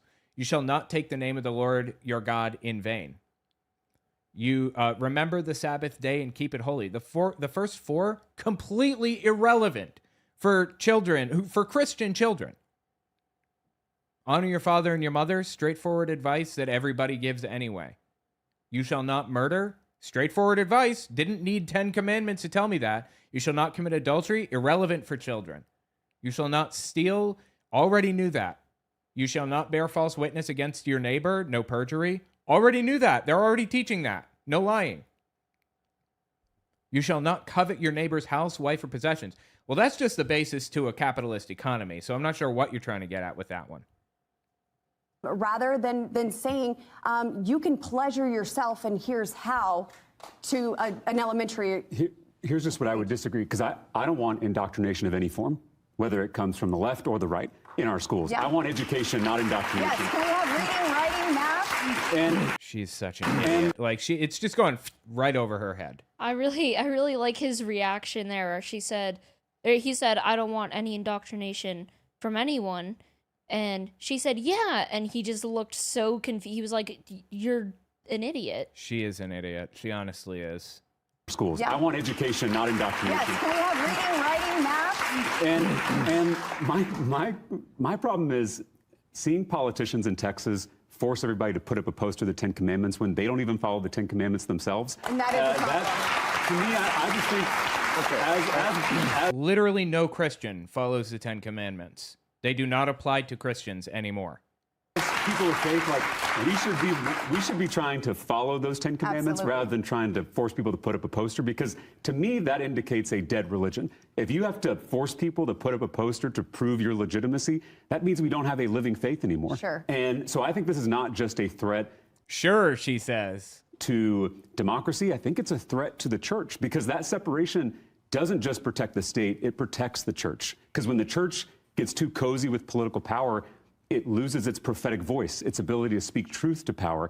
And that's what that separation is it's what it protects, and it's why Christians, including many Protestant Christians, fought for that separation, because they believed it benefited them. We got to get back to that in this country. That is super interesting, right? Dude, I love this guy. This guy is awesome. If you don't know who James Talarico is, we'll watch a little bit more of him. But first, let's watch a little bit more Boebert. She's such an obnoxious fool, dude. I cannot stand her.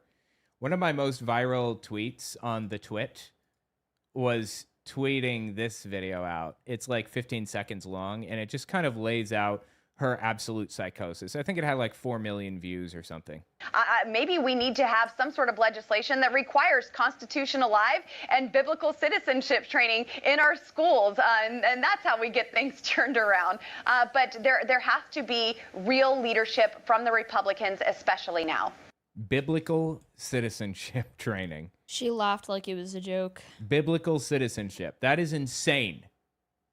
This is the thumbnail pic right here. This is it. This is the one. I'm grabbing it right now.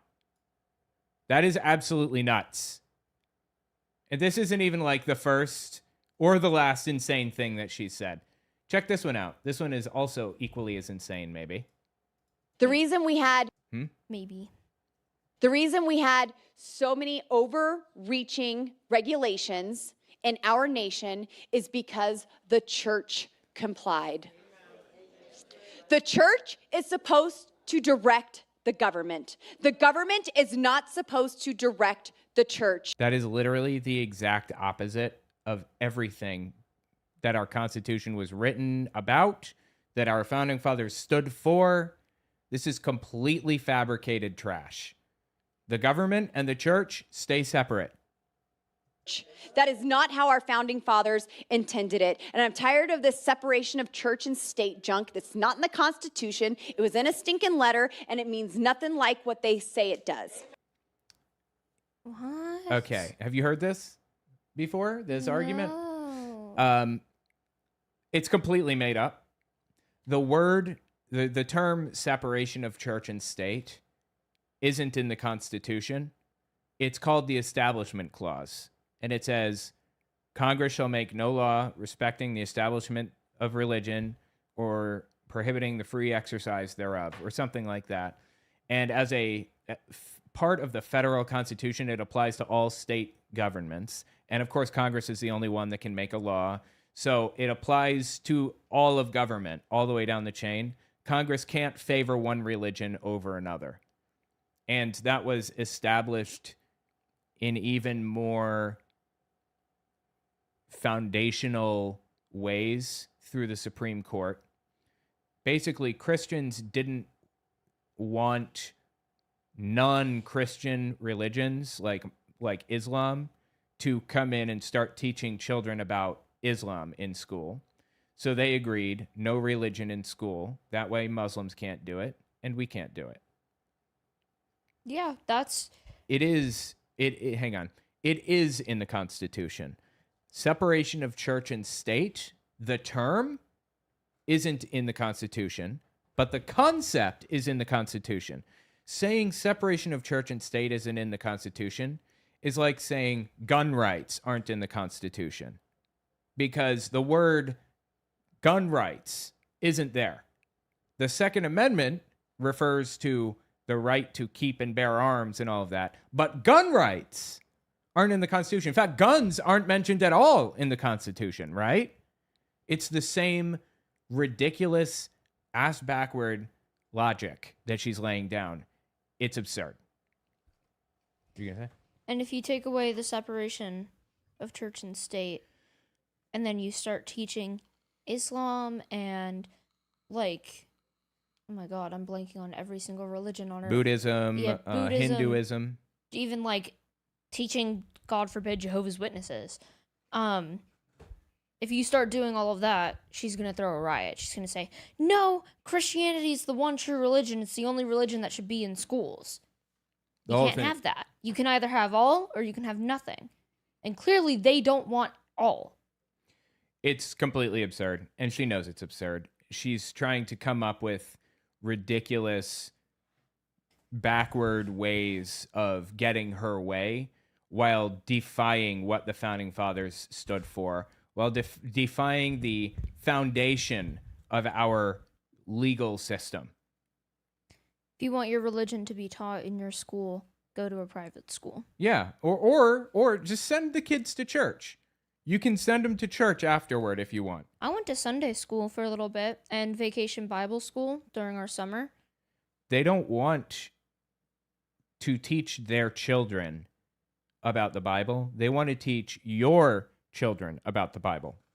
They want to impose their will and beliefs on you, is the issue. And that bit that she said there about, here, right here. In the Constitution, it was in a stinking letter. That bit about being in a letter. Do you know the story of this? No, I don't know any of this. I've never heard this argument.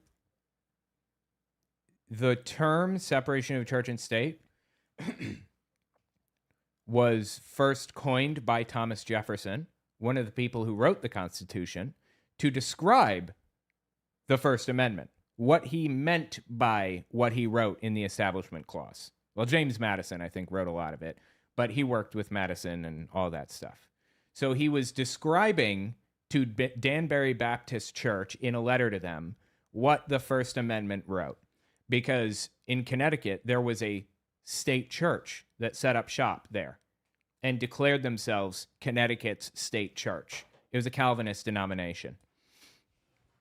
And Danbury Baptist was unhappy with that because they felt like that was barred by the First Amendment. So Jefferson wrote to them and said, yes, you're absolutely right.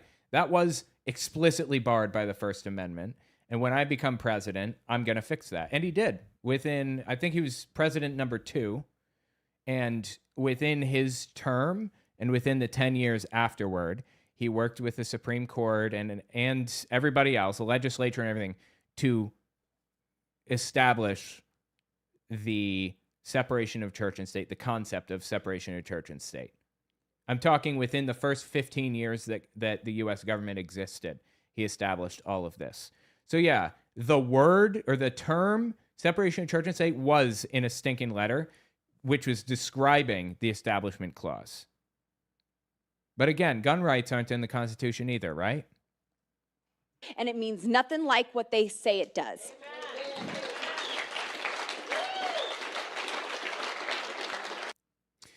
So Boebert this is like by no means the only example of her being absolutely psychotic.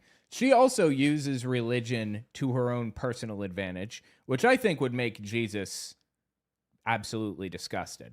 Listen to this. She said, supporting her is like supporting Jesus. If you don't vote for her, you're not voting the way Jesus would want you to vote. Right. It is clear. Hey, it's Mike Huckabee. Speak of the devil. He's the one that did the interview with Tucker Carlson not too long ago. That you're not timid and you're not afraid to let people know that you are a Christian believer and that's what gives you your core values and your Is that his way of saying she's an obnoxious idiot? core God, strength. he really looks like a person named Mike. He really looks like an old Christian man named Mike. I just can't get over that. He's very stereotypical. He looks a lot older now. He's got like no hair. So. Know that you are a Christian believer and that's what gives you your core values and your core strength. Do you find that people sometimes are wanting you to say, just Tone it down a little bit, Congresswoman. Just tone it down. Do you hear that? I think that people would love if I would tone it down. But, we had our Lord Jesus that certainly didn't tone it down for anyone. We had the apostles who carried. Well, I think he definitely knew how to speak to certain crowds. That's just a complete fictitious lie. Like the Pharisees coming up and testing him and trying to get him to say something incorrect. And he would use just the right parable, just the right moment that would diffuse the trick that they were trying to play on him. Jesus absolutely spoke to crowds. What are you talking about? This is like antithetical to what the Bible says. Did she even read the Bible? Also, theoretically, he performed literal miracles when people didn't agree with him. Like, Right. Sat there and he was like, "Oh, you guys don't believe me? Here, have bread for a year." Like, I don't... Also, Call me when you're feeding people for a year. I know, and also, what's with these shoes? She's wearing like I don't know. I kind of like them. silver, sparkly, 18-inch heels. And a bright neon pink dress. That's a choice. That dress does not match the heels, but that's all right. Or the entire everything else. Like her glasses The don't ensemble. match. Her glasses don't match the dress, which doesn't match the nails, which doesn't match the hairstyle that she went with. All right, However, girl. the nails do match the shoes. They do. Someone said hooker shoes. Yeah. Anyway, I don't know. I kind of like it. It's a cool dress. Whatever. I don't like the color. Our Lord Jesus that certainly didn't. It's very loud. Kind of like her personality, I suppose. Yeah. But not like Jesus's. That people would love if I would tone it down. But, we had our Lord Jesus that certainly didn't tone it down for anyone. We had the apostles who carried this message of the gospel. And even the leaders in their days, they said, it's fine. You can pray, but just don't do it in the name of Jesus. And so now here we are in another cycle of cancel culture. But this is nothing new. Dude, I get so sick of hearing about cancel culture. Come on. Cancel culture has been around since the beginning of time. Cain canceled Abel. We have Shadrach, Meshach. Okay, Cain did a little more than cancel Abel. He murdered Abel. He did not cancel Abel. Do you think that cancellation is like murder? Is God, that what I she's hate saying? I hate when people come to my house and cancel me brutally. It's so stupid. Oh my God. Cancel culture has been around since the beginning of time. Cain canceled Abel. We have Shadrach, Meshach, and Abednego that were thrown into the fiery furnace. King Nebuchadnezzar wanted to cancel them, but there stood another in the midst of them, and he was as if the Son of God. And then they tried to cancel Jesus. That's not what the Bible says. Shadrach, Meshach, and Abednego were Old Testament. Jesus did not appear to them in the furnace. It was an angel, not Jesus. And Jesus is not an angel. It says that in the book of Hebrews. He's a demigod, technically speaking. She started the next sentence. They tried to cancel Jesus. My prediction is she's gonna say that, but he rose from the dead, which means she fully 100% believes murdering someone is canceling them. You could have so many examples of people canceling someone else in the Bible. People didn't listen to Jesus. People didn't do blah, blah, blah, blah, blah. I'm sure there are a billion examples, but you sit there and you say, yeah, this person killing this other person is them canceling each other. Get a better example, please. She's just trying to link anything with anything. She's trying to link Jesus with herself, is what she's doing. She's trying to link religion and modern day cultural issues together. That's what she's doing. Someone said who knew Cain and Abel were social influencers and were the first to suffer the wrath of cancel culture. I know. Who was the audience at the time, I wonder? Who was he canceling him Eve. with or whatever? Okay, Eve, that makes sense. I mean, Hitler they had to got make babies canceled. with somebody. So, right? Sorry. Of them, and he was as if the Son of God. And then they tried to cancel Jesus, but you can't cancel God.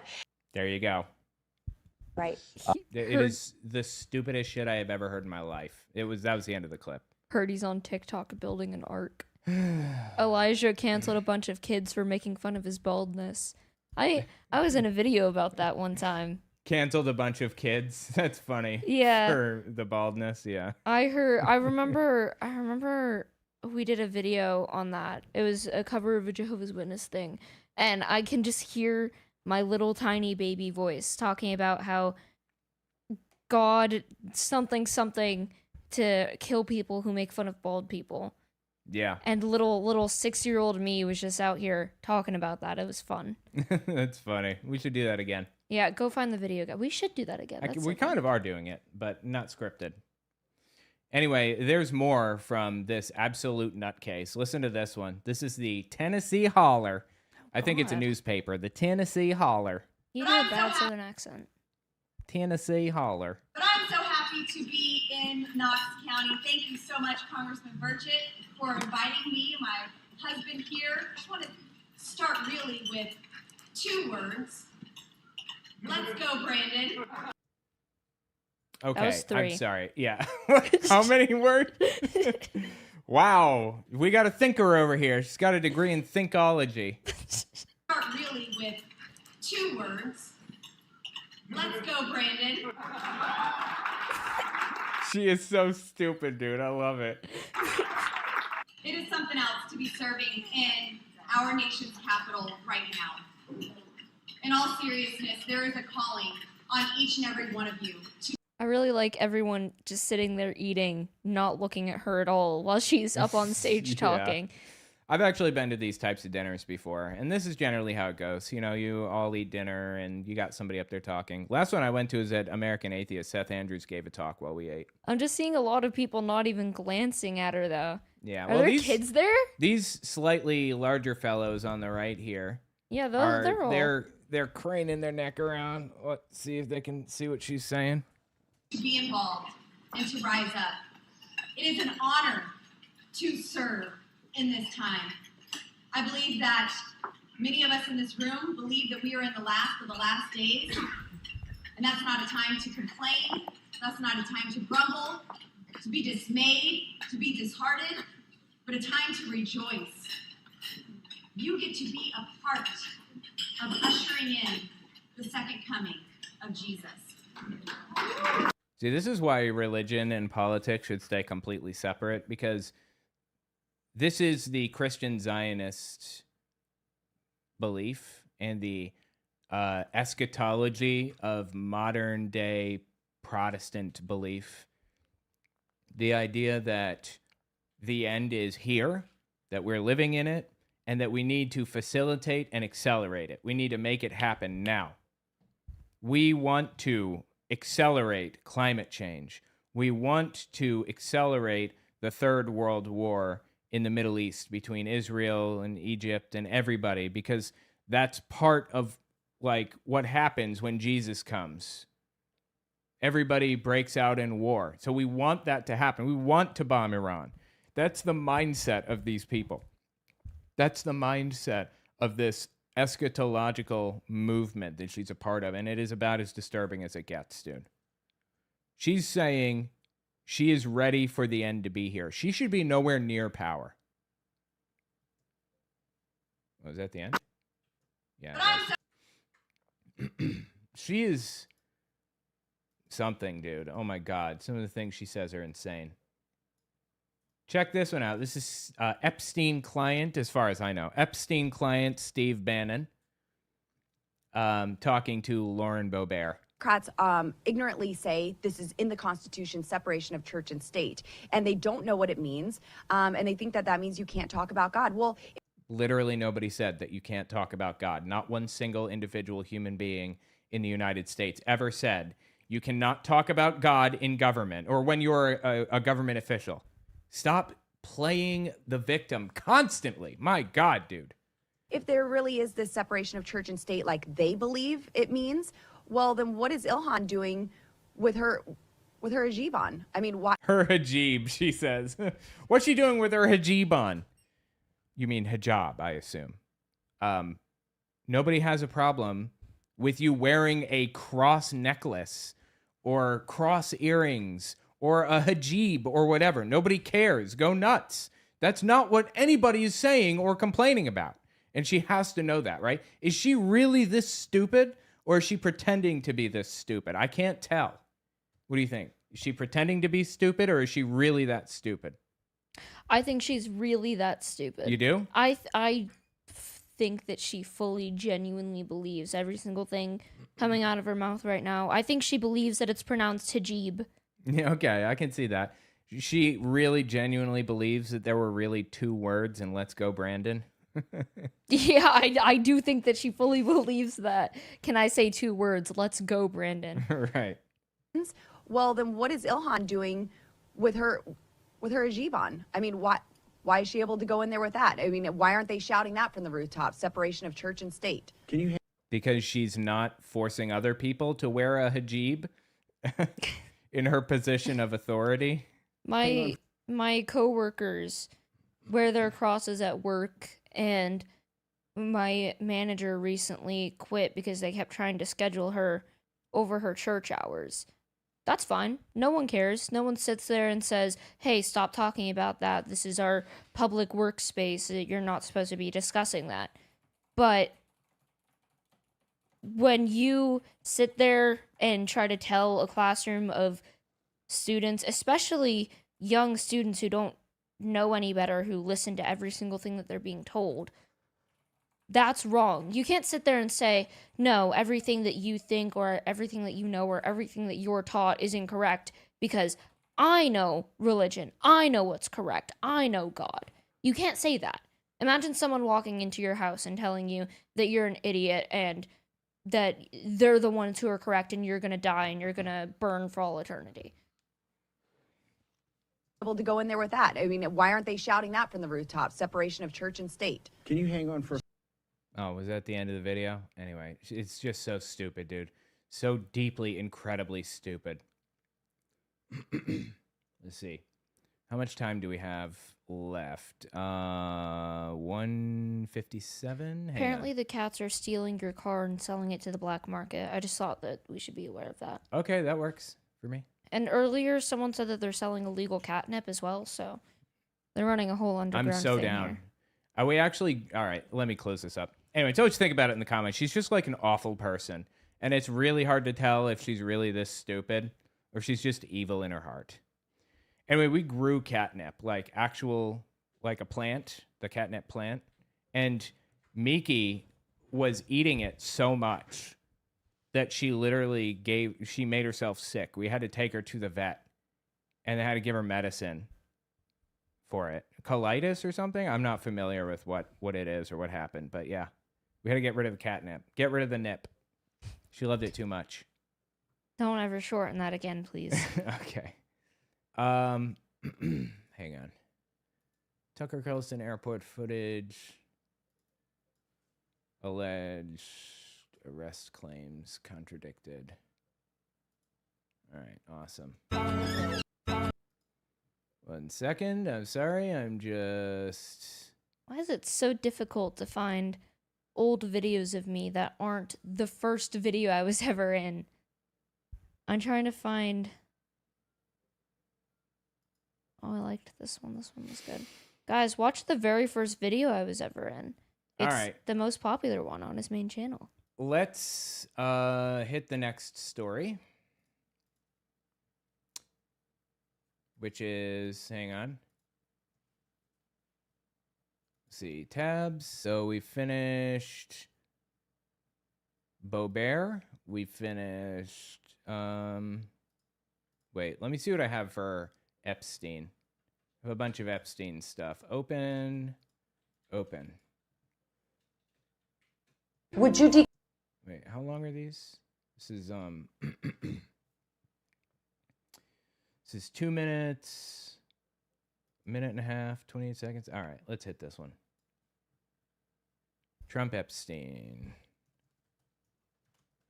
And let me just check one more thing. See if I'm missing any. Oh yeah, some of these are really hard to hit, but we're gonna hit them. If you want to take off, now would be the time. You can say, but... Is it gonna take a while? What do you mean? Yeah, I mean, it's a normal story. Donald Trump lies about Epstein. Yeah, I'll head out because I gotta feed the cats anyways.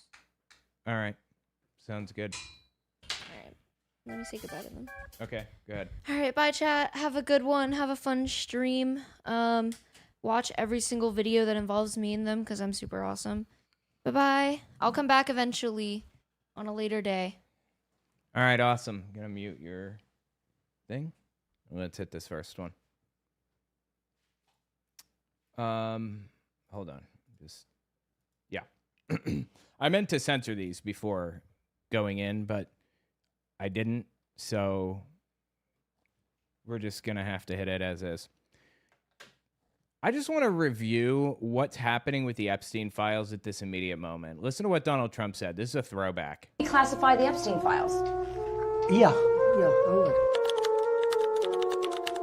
This is September 2024.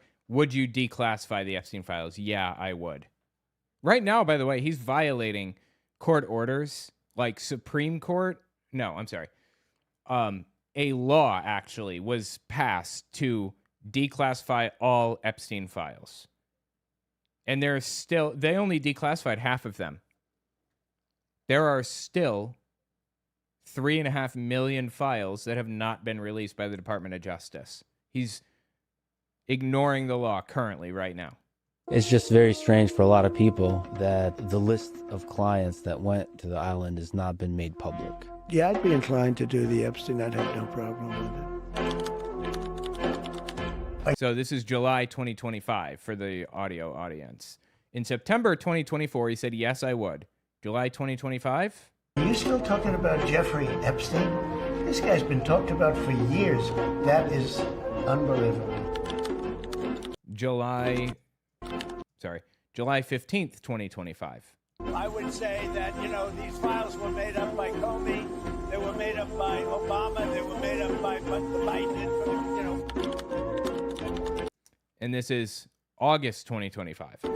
Look, the whole thing is a hoax. It's put out by the Democrats because we've had the most successful 6 months in the history of our country. Wait, was that Tim Apple standing there? It is. It's Tim Apple. Check that out. This is August 22nd, 2026. It's a Democrat hoax. I'm sorry, 2025. The history of our country. It's a Democrat hoax. It's just a hoax. The whole Epstein thing is a Democrat hoax.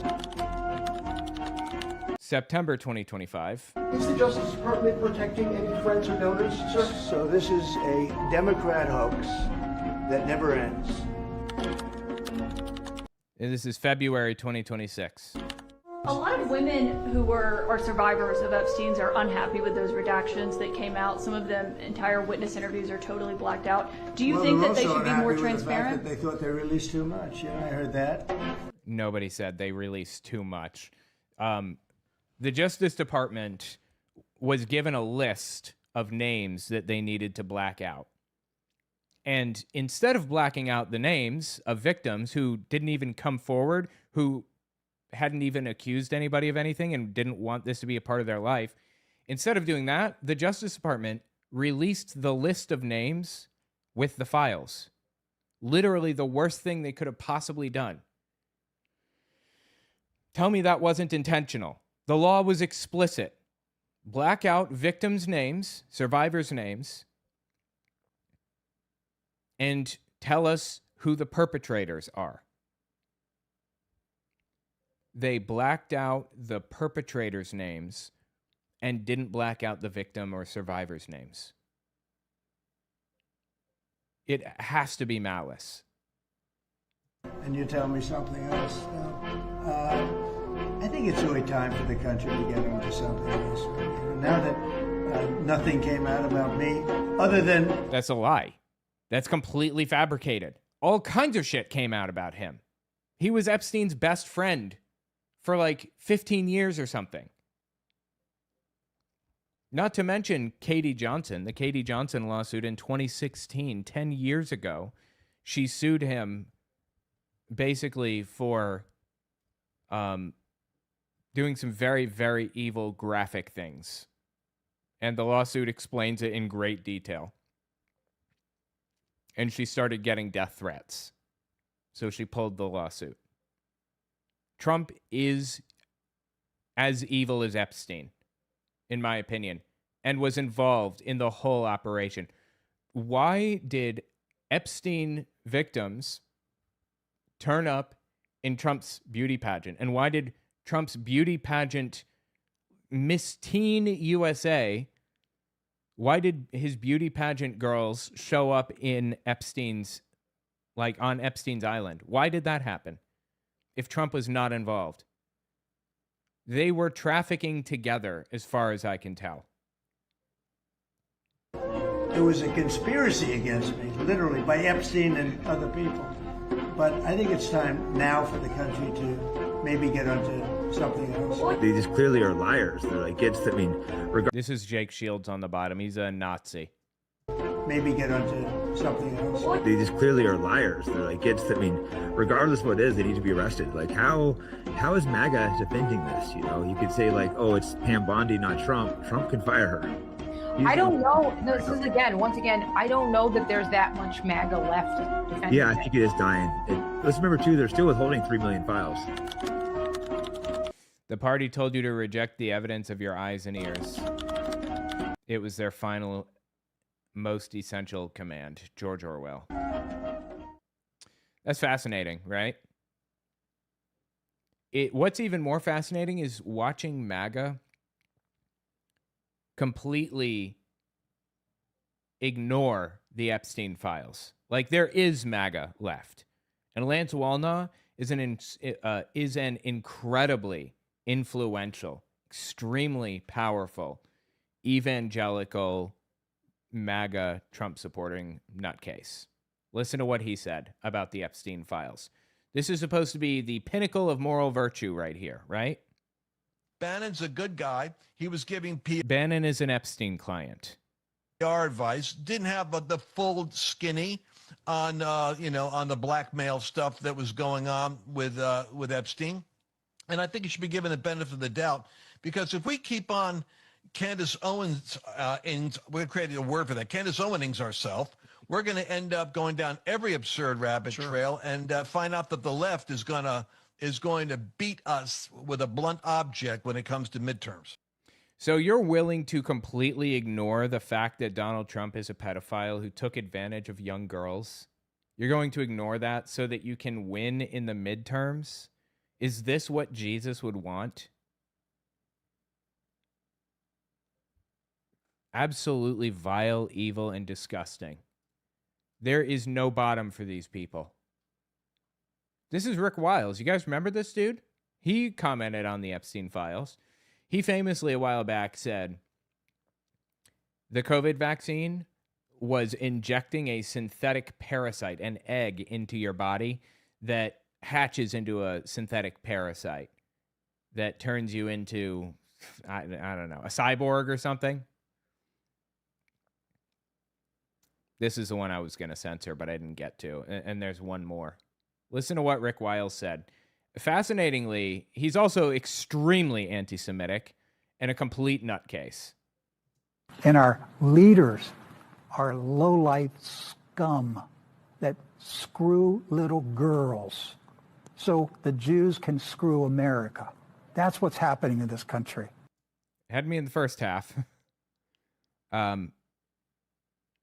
Like I said, he's like incredibly anti-Semitic. He's just absolutely insane. I just said it. That's what's going on in this country. And our FBI is corrupt. The Supreme Court is corrupt. The Justice Department is corrupt. The news media is corrupt. The whole country is corrupt. Because we've walked away from Almighty God and we've allowed Kabbalah practicing Jews to defile the nation. Put that video out. Go ahead and clip this video and send it out. I dare you. Okay, I will. You won't do it. I did it. Because you're scared that the truth may get out to the American people. I'm had it up to here with the corruption in this country. Little children being raped for the benefit of Israel. Okay, again, I don't know where Israel came into the equation and why you're talking about Jews. Like, that was completely out of left field. But yes, I agree with everything else. They are corrupt to the absolute core, all the way up and down the chain. And guess what, dumbass? I've been saying that for 10 fucking years. You got gummy bears in your ears? You're not listening to everybody around you, pointing out how absolutely disgustingly corrupt Donald Trump is? How did you miss this? And you know what? Like, this guy doesn't have any room to talk here. The evangelical community, the Christian community has a problem with this too. It's not just Donald Trump or the Republicans. Watch. Google.com. Youth pastor arrested. And I'm going to click the news tab. See what we get. Pastor's arrest renews calls for grooming legislation in Kentucky. News Digest. North Carolina pastor dismissed. Kentucky worship pastor arrested. Greenville youth minister charged after alleged sexual misconduct with minor. Meridian youth pastor sentenced to life in prison for sexual abuse of minor. I mean, we can keep going. Former worship pastor and American Idol contestant arrested in connection with wife's murder. Okay, that's unrelated. The point is that the Christian community has a grooming problem, and it has for a very long time. Bentonville Church gave youth pastor unfettered access to minors before he was arrested. Meridian youth pastor sentenced to life in prison for sexually abusing teen girl. Former American Idol contestant, again with the death of the dude's wife. Ex-youth pastor sentenced to house arrest after guilty plea for sexual abuse of girl. Next page. Former youth pastor accused of sexual abuse now indicted in Braxton County. Youth pastor sentenced for year-long abuse of minor. This is a problem that plagues Republicans and the right in general, and especially Christian churches. And it has for a long, long time. But tell me more about the Jews and about Donald Trump specifically. It's all it's about, Doc. Little American children being raped for the benefit of Israel. American politicians raping little American girls to be videotaped by Israeli Mossad so that Israel... Oh, okay. I got it. I could not figure out what the connection was that he's making. He's saying Epstein was Israeli or Mossad or whatever. Okay, I think Epstein was just a scumbag at like a bare minimum and was trying to run a blackmailing operation by sending girls over to people's houses and stuff. That's true. But it's not like Epstein didn't have an interest in this or whatever. Like, he was doing this because he enjoyed it, obviously. This is not like the Jews doing this. That's insane. Can blackmail American politicians. That's the state of America today. Like, why is he blaming the Jews for blackmailing politicians instead of the politicians who did this to children? I don't understand, like, why he's bringing the Jew angle into this. It's so confusing. God ought to destroy this country for what we've become. That was really wild to see. But you want to see but you want to see something even more wild. I mean, MAGA is getting like mixed results with who supports Trump through the Epstein stuff and who doesn't. Rick Wiles obviously did not support Trump through it. Lance Walnut did support Trump through it, and Steve Bannon for other Epstein client, if you remember. Shane Vaughn also supports Donald Trump through the Epstein stuff. Again, this is one of those that I'm going to have to censor. Those 6 men whose names went into the congressional record and Massey felt like a hero, he was a zero. So if you don't know the story, there were a bunch of emails released by the Department of Justice from Jeffrey Epstein, some of which said really evil stuff like your littlest girl was a little naughty last night or loved the torture video. And Pam Bondi redacted those people's names. So Thomas Massey and Ro Khanna went to view the Epstein files unredacted and got those people's names. The names that Pam Bondi redacted. 6 of them.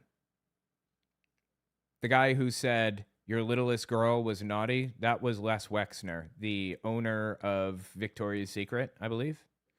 And the guy that said loved the torture video was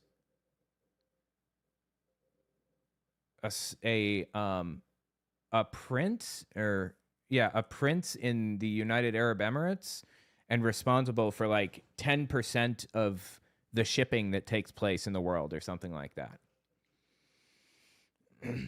Mohammed bin Sulaim, maybe, or something. That's good work. There is no downside to what Thomas Massey and Ro Khanna did, right? They brought a few, like 6 people to justice. They did not allow the cover-up of these evil scumbags. So what does Shane Vaughn have to say about it? He's got to be happy, right? Who wouldn't be happy about this? Congressional record, and Massey felt like a hero. He was a zero. Because what you just did is you raped the Constitution as bad as Epstein raped his victims. Okay, I'm listening. Go ahead. Hypocrite. You gonna explain? He's just gonna like swing his head around like he's angry? I don't understand. How could naming pedophiles who were previously being protected be as bad as taking advantage of a child?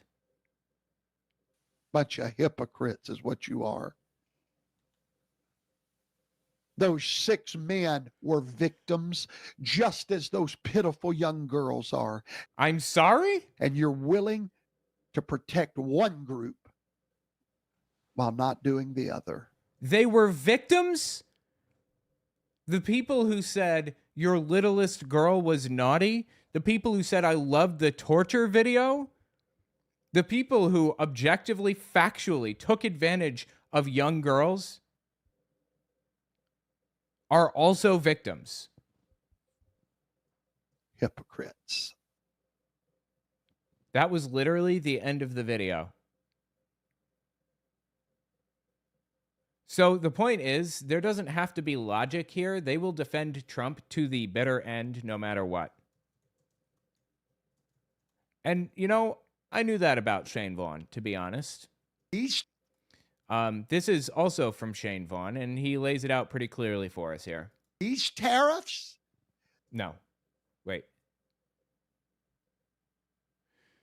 They are... Oh, hold on. No, this is the wrong one. It's this one I wanted. We would never be this defensive of Donald Trump if you would not have forced us into this cult mentality. It's your fault, you see.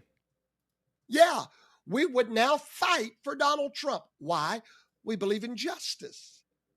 And when we see a man that God's put his hand on being attacked night and day, you are forcing us to look like a cult. We're patient and steadfast in our support of a single man. We are cult followers. Yes, we follow a man. Yes, we do. We drank the Kool-Aid and it's orange. It's our fault. It's me, you see. I did it. I pushed him into being a cult member. It was me all along. This dude is the king of placing blame where it doesn't belong. What an absolutely disgusting, wild thing to say.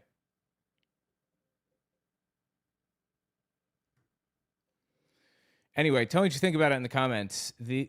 Watching the split in MAGA is absolutely fascinating. It's me. Hi, I'm the problem. It's me, right? Yes, those to the left of MAGA forced him at Kool-Aid pitcher point. Yes, forced him at Kool-Aid pitcher point to become a cult member. My fault. Absolutely disgusting, dude.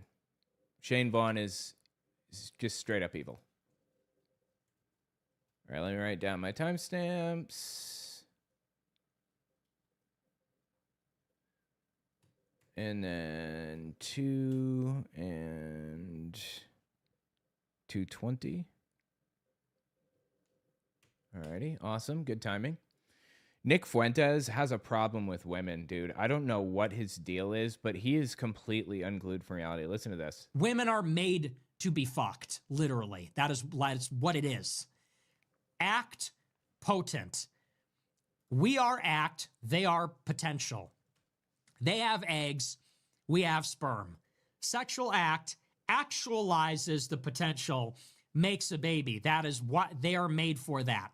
So by this logic, I guess that means that men are made to fuck and for absolutely nothing else, right?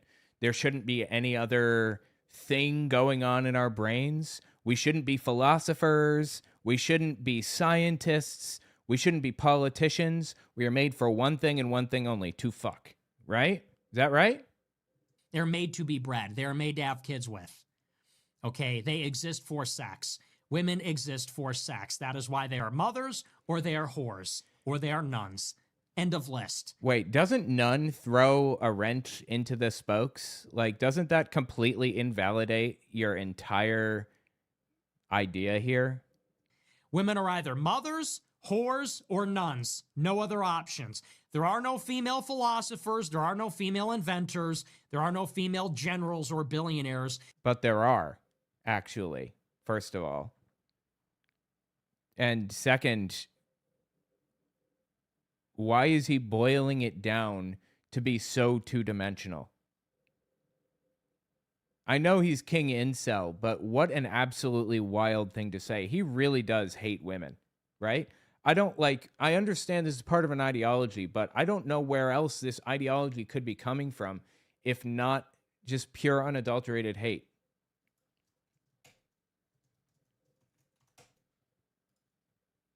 They are mothers, whores, nuns. End of list. Again, doesn't nun like invalidate that? That's what you can be. This is by no stretch of the imagination his worst take on women. Listen to this one. This one is also pretty recent. This one is from February 1st, 2026. Walk the plank, set $100. You knocked it out the park last night and Friday night with your shows on Epstein. You are an absolute genius and the smartest person I've come across in my 50-plus years on this planet. Oh, yeah. Nick Fuentes says Epstein is based and cool, and he likes him. Thank you for all you do for this country. We don't deserve you. I do have a question. Who gets sent to the gulags first when you become president? Well, thank you for the big super chat. Women get sent to the gulags first, obviously. Which women? All women. Every woman. Every woman and girl is sent to the gulags. We will determine who the good ones are after the fact. Well, what about the good ones? What about the trad ones? First of all, there are no trad ones or good ones. Second of all, we will determine which ones are acceptable after they're all imprisoned. Then we will let them out. He really does hate women, right? Like, I don't know how else to interpret this. You have to do it because those are our political enemies. You want to know our number? This is unironically just true. The number one political enemy in America is women. Straight up, I'm just telling you, I'm telling it like it is. People might say it's Jews, it's Democrats, it's white liberals, it's leftists, it's the Chinese. Our number one political enemy is women. Because women constrain everything, every conversation, every man, everything. They have to be imprisoned. They are the ones that are hurting the fertility rate. They're the ones. They are? Like, everything is so two-dimensional with him. And why is he blaming everything on women? Why isn't it men that are hurting the fertility rate? Why blame that on women? I don't understand. Ones making us sympathetic to poor people, which are also brown people. You know, when I want you to understand something. When you're sympathetic to poor people, you're sympathetic to brown people because brown people are poor. So obviously you shouldn't be sympathetic to anybody that's brown, right? Jesus fucking Christ. By the way, if you don't remember Nick Fuentes, he's probably most famous for this. Feel when we control your bodies. Hey, bitch, we control your bodies. Guess what? Guys win again, okay? Men win again. And yes, we control your bodies. Hi, I'm your Republican congressman. Hi, I'm your Republican congressman. It's your body, my choice. And men, women again.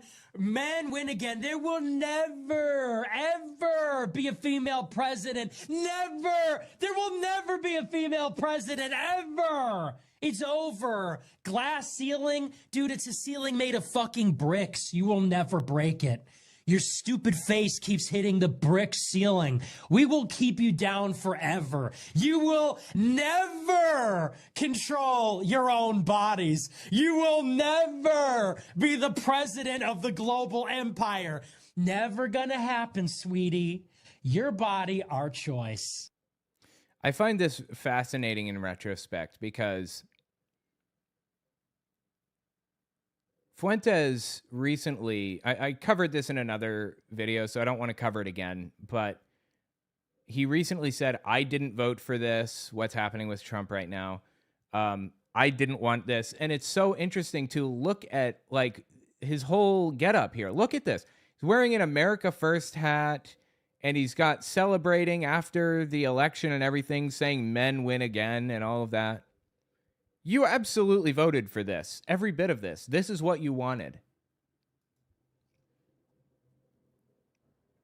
I mean, just hang on 1 second. The brick ceiling. We will keep you down forever. You will never control your own bodies. I think it's so interesting, too, that he's now saying Republicans are screwed. It's over. Like, goodbye to the Republican Party. It's going to have to completely reform from within because of what's going on. Because basically, Democrats have so much political capital right now. When he said, you will never win again. I was there. I remember. I was doing my show every night, trashing Trump and saying, don't vote, don't vote. This is a Jewish nightmare. Look at who's behind him. Follow the money. And you idiots said that I was a Democrat plant. You said that I was in the FBI. All this crap. I have terrible instincts, blah, blah, blah. All this kind of stuff. Oh, now I'm obviously vindicated. Everything that I was saying 2 years ago, now everybody's saying, and they still think they're smarter than me. He was not saying all of that. He wasn't saying MAGA is bad, don't vote for them and all of that stuff. He was saying vote for Trump. Look at his celebration. He's just lying to our face. And it's like, you know what? You keep it. You keep your country. I warned you. I did my job. I did my job. I warned you. I told you this is what was going to happen. I didn't vote for this shit. You literally did. And then you celebrated after by saying your body, my choice. He is the most colossal scumbag on planet Earth. And he is so bad at lying. Every word out of his fucking mouth is a lie. So, my message in 26, you could take it or leave it. Don't vote. Don't. Yeah, he sees it. Again, I covered this before, so I'm not going to cover it again. But back to the my body, your choice thing. I'm sorry, your body, my choice thing. Somebody actually showed up to his house a while back. I don't know if you guys remember this. And it was a woman. She just showed up to his house to ask him, like, is it really your choice or something? Hi. Oh my God, what are you doing? And then he pepper sprayed her before she even had an opportunity to introduce herself. Like, she could have been a door-to-door salesman for all you know. Damn. He went to prison for this. Get the fuck out of here.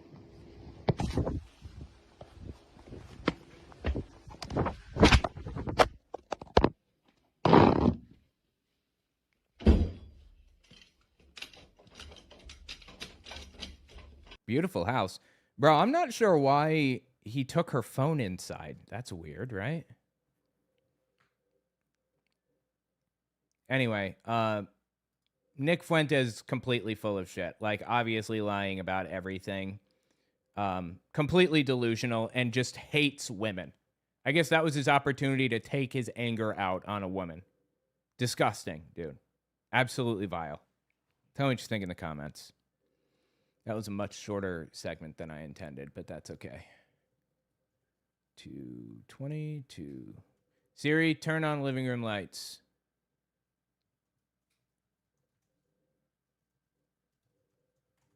All right, cool. Let's see. So that's 1, 2, 3, 4,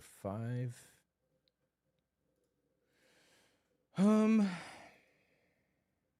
Tabs. Finished Fuentes on women. Finished Boebert. Let's see. Finished Tucker. You've appealed to Genesis. Genesis 15. I was there. I remember. Finished that one. Part of the reason.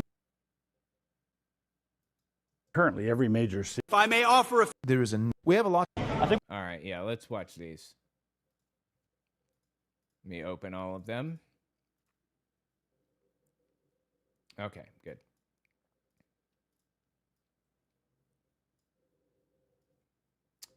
Oh, sorry, I'm just trying to rearrange them 1 second here.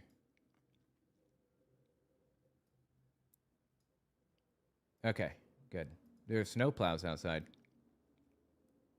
You guys probably know Joel Webbin. I talk about him from time to time. He's a right-wing extremist neo-Nazi pastor, and he's endorsing a gubernatorial candidate, a governor candidate for Florida named, what's his name? His name is, shoot, what is his name? It's, James Fishback. Yeah, gubernatorial candidate's name is James Fishback. And the dude is a groiper, a Nick Fuentes fan, a neo-Nazi, absolutely insane. Listen to what Joel Webbin had to say here. We have a lot to talk about, but first, I just want to go ahead and get to the heart of it. There are guys who are still skeptical of you, guys on the right, saying, he's a op, he's a plant, but are we Christian or not? Is repentance a thing or not? For our listeners, for us, sell us on your transformation. How did that happen, and why is it genuine? Well, to paraphrase... This is him. This is the gubernatorial candidate in Florida. He doesn't have a shot in hell, honestly. Or a snowball's chance in hell, I suppose. Ron DeSantis is the front runner for the governor of Florida, no matter what, pretty much. I would like to see him unseated by a Democrat, and that may very well happen at some point in the near future. In fact, I think it probably will. But this guy is not beating a Republican incumbent. The fact that he's high profile enough to make it on podcasts and stuff is disturbing, though. Ernest Hemingway. Information. How did that happen, and why is it genuine? Well, to paraphrase Ernest Hemingway, it happened gradually and then suddenly. Right. And it happened because I did more research and I listened to people like you, Joel. He fucking hates Jews. That's what he's talking about. And I got more information about the issues that were actually affecting us, Israel chief among them. Mm-hmm. The dude, like I said, is a groiper. And here's him again, hanging out with Sneeko. If you don't know Sneeko, we'll get into that in a second. Listen to this one. I think we found our running mate. Let's go, baby. Oh, they're gonna love that headline. I'm old enough to run, right? It's gonna be 30. Okay. Well, can I be VP? No, that's lieutenant governor is the VP essentially. You're gonna be the inauguration. I would love inauguration. To. I would love to. Let's go, man. Can I stream it? Of course. Let's go. New media, man. New media. Sneeko is like so disturbing. There's a group of... We're tired of being... This is probably where you know Sneeko from. He was in this car when this happened. So I became a Nazi, yeah, bitch, I'm the villain. This is Myron Gaines on the left throwing up a Nazi salute. Behind him is Tristan Tate, Andrew Tate's brother. Nick Fuentes on the right, Sneeko in front of him, and then Clavicular in the bottom left. They're all Nazis, obviously. They're throwing up a Nazi salute. Jews man! Jews man! They don't understand the things I say on Twitter. Nigga, how they don't understand the things I say on Twitter. All my niggas Nazis, nigga, how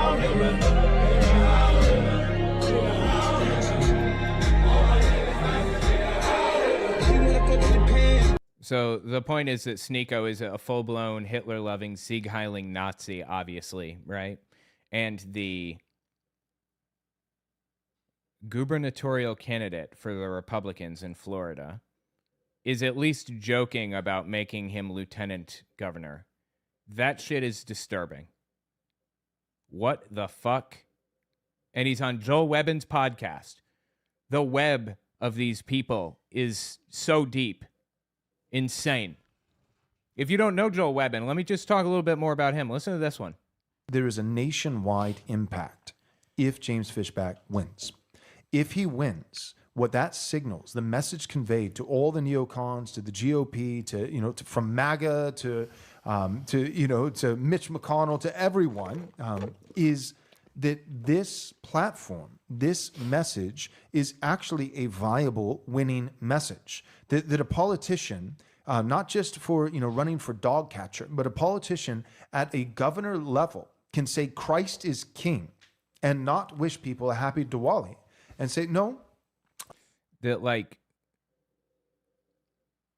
the guy has no chance of winning, like I said, but it's disturbing as hell that he's getting as much airtime as he's getting in the first place. And you notice that bit where he said a politician can say Christ is king? That seems like a basic Christian message, right? But it's not. Nick Fuentes popularized that specific turn of phrase intentionally because it's exclusionary by its nature. I mean, I'm quoting Nick Fuentes. He said, you can say praise God and anybody can agree with you. Muslims, Jews, Christians, anybody. But you can't say Christ is king. But they can't all say Christ is king. The Jews can't say that. The Muslims can't say it. The Buddhists can't say it. Only the Christians can. It's an anti-Semitic dog whistle, intentionally built to exclude people. So when I hear Joel Webbin say Christ is king, he's specifically dog whistling to Nazis when he says that. Again, the phrase has been around for a long time, but right now, and it's never had Nazi undertones, but Nazis are repurposing the phrase to their own benefit, is the point. Running for dog catcher, but a politician at a governor level can say Christ is king and not wish people a happy Diwali. And like nobody is even saying happy Diwali. What are you even talking about? No, we don't hate anyone, but this is a Christian nation. The preeminence is given to Christianity, right? Or yes, there are some people that they've been here a while, they're contributing, there's, and we praise God for those people. But no, this is not just a economic zone where anybody can come, limitless, infinity immigration. Did anybody say that infinity immigration should exist? Literally any single person? Obviously, there is a limit. Like, you can't bring in 200 million people into the country within the span of 12 months because it would wreak economic havoc, if nothing else. But I say 4% growth per year in immigration is a good number. What's the downside? There literally is no downside. There are only upsides to 4% immigration per year. So we have, let's see, we got 350 million people right now in the U.S. Times 4%, that's 14 million people per year. What's bad about that? If James wins, it's a shot across the bow. It sends a message to every politician in America. It will immediately trickle down to Texas. It'll trickle down to your state. It'll affect the 2028. He's still in delusion land where he thinks that Republicans aren't going to get completely fucked in the ass in the next 20 elections. He still thinks that he's not going to spend the rest of his life in federal fuck you in the ass prison. Kind of quaint when you think about it. That he thinks that that MAGA is going to survive another 4 years as a movement. There is absolutely no chance. I mean, Trump has completely destroyed the Republican Party, hollowed it out entirely. It is more unpopular now than it has ever been in history, ever. And, I'm not the only one saying this. Nick Fuentes recognizes this. Nick Fuentes sees how completely and absolutely unpopular MAGA is and how absolutely fucked he is. These people are not going to make it out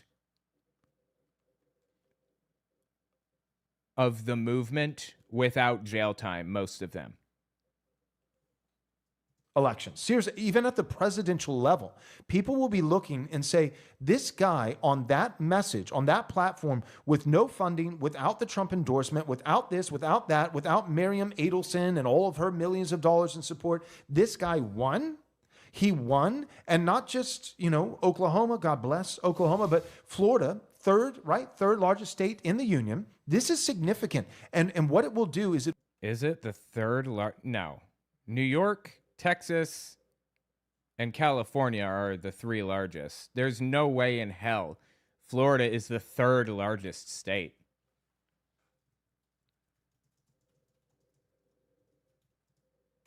Let's see. I mean, by landmass? Not even by landmass. I don't know what he could even be talking about. Alaska is the largest, apparently. Oh, we're talking. Okay, this is square miles. Florida doesn't even make the top 10. In landmass, we've got Alaska, Texas, California, Montana, New Mexico, Arizona, Nevada, Colorado, Oregon, Wyoming. Oh, wait. Check that out. By population, it is the largest. 39 million in California, 30 million in Texas, 23 million in Florida, and 19 million in New York. I'm surprised. Okay. It will strike terror, a godly sense of fear in the hearts of every traitor, in the hearts of all our enemies, but it will also... he loves talking like this. I don't give a fuck anymore. I'm done. Democrats have the political capital to send every one of these people to federal fuck you in the ass prison. It is over for these people. For all of the ringleaders at the top, for all of the extremists that whipped people into a blood frenzy, it's over. You are going to prison for the rest of your life. I don't know about Joe Webbin, but the extremists, Pam Bondi, Elon Musk, they're pretty young, all things considered. They're like, 60? Maybe? They got a good solid 20 years left on this planet, at least. How long does Trump have? He's going to be out of the White House either way by 2028, I believe, if not sooner from heart condition or complications or whatever. There is absolutely no way Pam Bondi, Elon Musk, and all these other extremist nutcases survive. Absolutely no way in hell. They are completely fucked. And Joel Webbin, I'm going to remember the shit that you said when you believed that you had the political capital to do it. I'm not going to forget the fact that he was willing, nay, excited to seemingly murder Democrats. Anybody to the left of hunting the homeless for sport. I'm not going to forget that, Joel Webbin. We need to get the extremists out of government. I'm completely fucking done with these people. Keep talking about how I'm the one that's going to go to jail. For the record, though, right now, we do have to deal with MAGA because they are currently in power. Again, it's not going to be much longer. I guarantee it. No one will face consequences. I completely disagree. The pure searing rage that exists as an undercurrent on the left will not be quelled. But like I said, these people, we still have to deal with them right now. And Doug Wilson is a friend of Joel Webbin's, is for absolutely insane positions. This is him on screen. He's against interracial marriage, for example, and, presents it like some honest critique of interracial marriage. It's insane. He's also friends with Pete Hegseth. Listen to this. I think this is on Tucker Carlson's show with Joel Webben. I'm sorry, with Doug Wilson, friend of Joel Webben. Currently, every major city in England is governed, it has a Muslim mayor. Their immigration policy has been disastrous like ours. Wait, did he say every mayor where? In England. Every mayor in England is Muslim? Is that what he just said? Okay. Is governed, it has a Muslim mayor. Their immigration policy has been disastrous like ours. Only ours, our southern border, has been largely Pentecostals and Trinitarian Catholics that have come across the border. Right. Islamists in Germany and Islamists in the UK are an entirely different I have family in Europe. There's no downside to immigration. None. Immigration is good, actually. But, just lie, fabricate things, fearmonger, freak people out, whatever. That's what he does best, I suppose. They're constantly, I was there like 10 days ago, so I agree with you completely. And so someone could argue, as I would, that the Muslims who are threatening Israel are Muslims who are threatening us. Yeah, I mean, Oh boy, Tucker Carlson does not like this subject. He does not like Israel. Islam is a greater threat than the Jews. Yeah, is the problem with the Muslims of Europe that they're too Muslim or that they're criminals? Well, I mean, that's the same thing. Yeah, it's... Holy shit, dude. What a fucking thing to say. Being Muslim is criminal, is what he just said. That is fucking insane. These people are unglued from reality. It's not, though, actually. It's not, though, actually. That's funny. That's the same thing. Yeah, it's not, though, actually. That's awesome. I love that shit. What an absolutely fucked up, wild thing to say, dude. That is psychotic. Anyway, like I said, friend of Pete Hegseth. Like, these people are all tied in together. They all work together. They know each other. They speak at each other's churches. Pete Hegseth, I believe, spoke at Doug Wilson's church, or vice versa. Maybe Wilson spoke at Pete Hegseth's church. And I have video of it. Where did it go? Hold on. Hegseth Wilson. Yeah, here you go. Pete Hegseth meets with Doug Wilson and shakes his hand at the church after Doug Wilson gave a talk at Pete Hegseth's church. Right there. You can see them shaking each other's hands right at the front. They're insane. All of these people are insane and tied in together. Well, that brings me to my next subject, which is Pete Hegseth. Listen to what he said recently. I mean, we know now that Pete Hegseth is effectively a griper, right? He worked with Joel Webben. I'm sorry. He worked with Doug Wilson, who works with Joel Webben. Joel Webben is a full-blown Hitler-loving, Sieg-heiling neo-Nazi. If I may offer a few observations.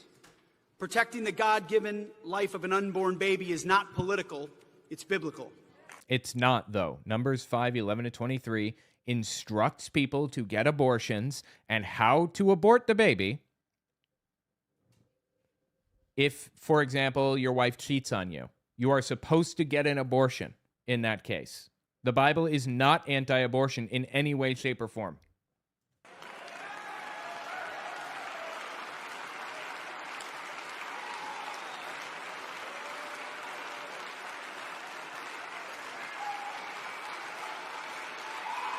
Gonna stand here for claps, okay.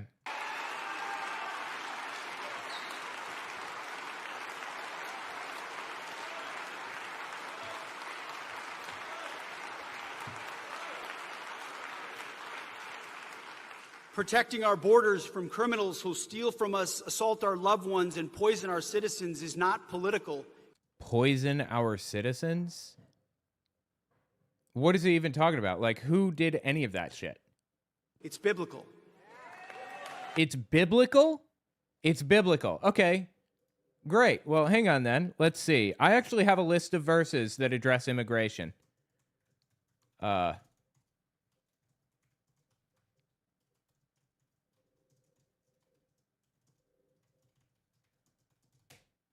Let me find it. Hold on 1 second.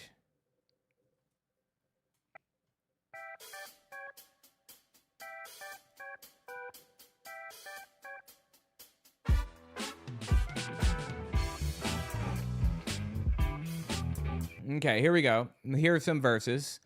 Leviticus 19:33-34. When a foreigner resides among you in your land, do not mistreat them. The foreigner residing among you must be treated as your native born. Love them as yourself, for you were foreigners in Egypt. Deuteronomy 10:18-19. He defends the cause of the fatherless and the widow and loves the foreigner residing among you, giving them food and clothing. And you are to love those who are foreigners, for you yourselves were foreigners in Egypt. Exodus 22:21. Do not mistreat or oppress a foreigner, for you were foreigners in Egypt. Exodus 23:9. Do not oppress a foreigner. You yourselves know how it feels to be foreigners, because you were foreigners in Egypt. We got Zechariah 7:10, but let's move to the New Testament. Matthew 25:35-40. For I was hungry and you gave me something to eat. I was thirsty, you gave me something to drink. I was a stranger and you invited me in. I needed clothes and you clothed me. I was sick and you looked after me. I was in prison and you came to visit me. Truly, I tell you, whatever you did for one of the least of these brothers and sisters of mine, you did for me. The word stranger is xenos in Greek, meaning foreigner, alien, or someone from outside the community. Hebrews 13:2. Do not forget to show hospitality to strangers, for by doing so, some people have shown hospitality to angels without knowing it. Romans 12:13. Share with the Lord's people who are in need. Practice hospitality. 1 Peter 4:9. Offer hospitality to one another without grumbling.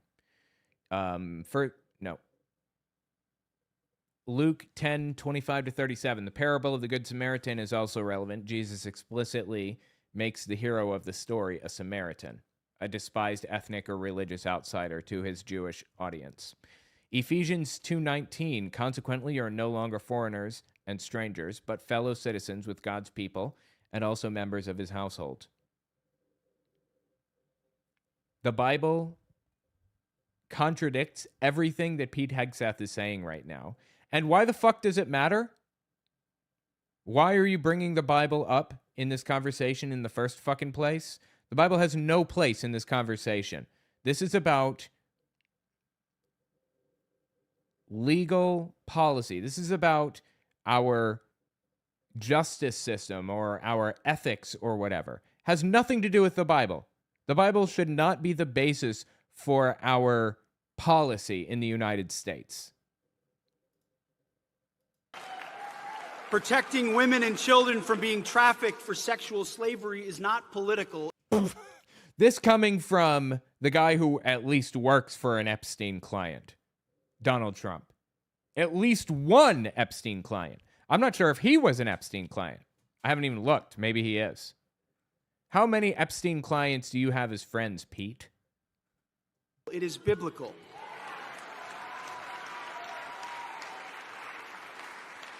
Standing guard over our children rather than letting them be taught perverse sexual practices. The fucking twig and berries on this guy to say such a thing right now with the Epstein stuff unfolding. The twig and berries to say that he cares about children, that the Republicans care about children. No, they're pedophiles. Just about all of them at the top right now, anyway. And they're protecting them. What's more?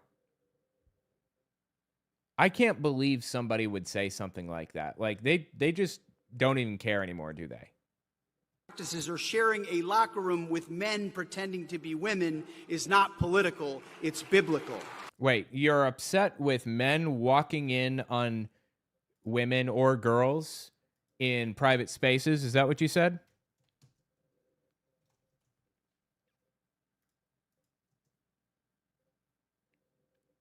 Right. Well, you could also say, as the owner of the pageant, it's your obligation to do that. So you have done that. Now, I'll tell you the funniest is that I'll go backstage before a show. Yes. And everyone's getting dressed and ready and everything else. And, no men are anywhere. And I'm allowed to go in because I'm the owner of the pageant, and therefore I'm inspecting it. I'm inspecting. I want to make sure that You're like everything is doctor. good. You're there. Yeah, the dress. Is everyone okay? They're standing there with no clothes. Is everybody okay? And you see these incredible-looking women. You mean so I sort of. You mean girls, not women, girls. This is Miss Teen USA. There were girls as young as 9th grade in there, 15 years old, who came out and said, yes, he did do this to us. With no clothes. Is everybody okay? And you see these incredible-looking women, and so I sort of get away with it. Ah, yeah. The funniest, as he said, yeah, that was so funny. Before a show. Yes. And the funniest is. So funny. So tell me more, Pete. Go on. You were saying men in women's locker rooms and things? Rather than letting them be taught perverse sexual practices or sharing a locker room with men pretending to be women is not political, it's biblical. You know that there are more women who have accused Donald Trump of sexual assault than there are trans women in sports? Did you know that? I wonder if Pete Hegseth knew that.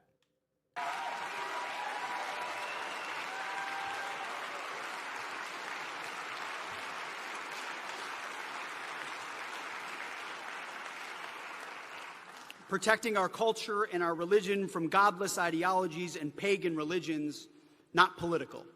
It's biblical.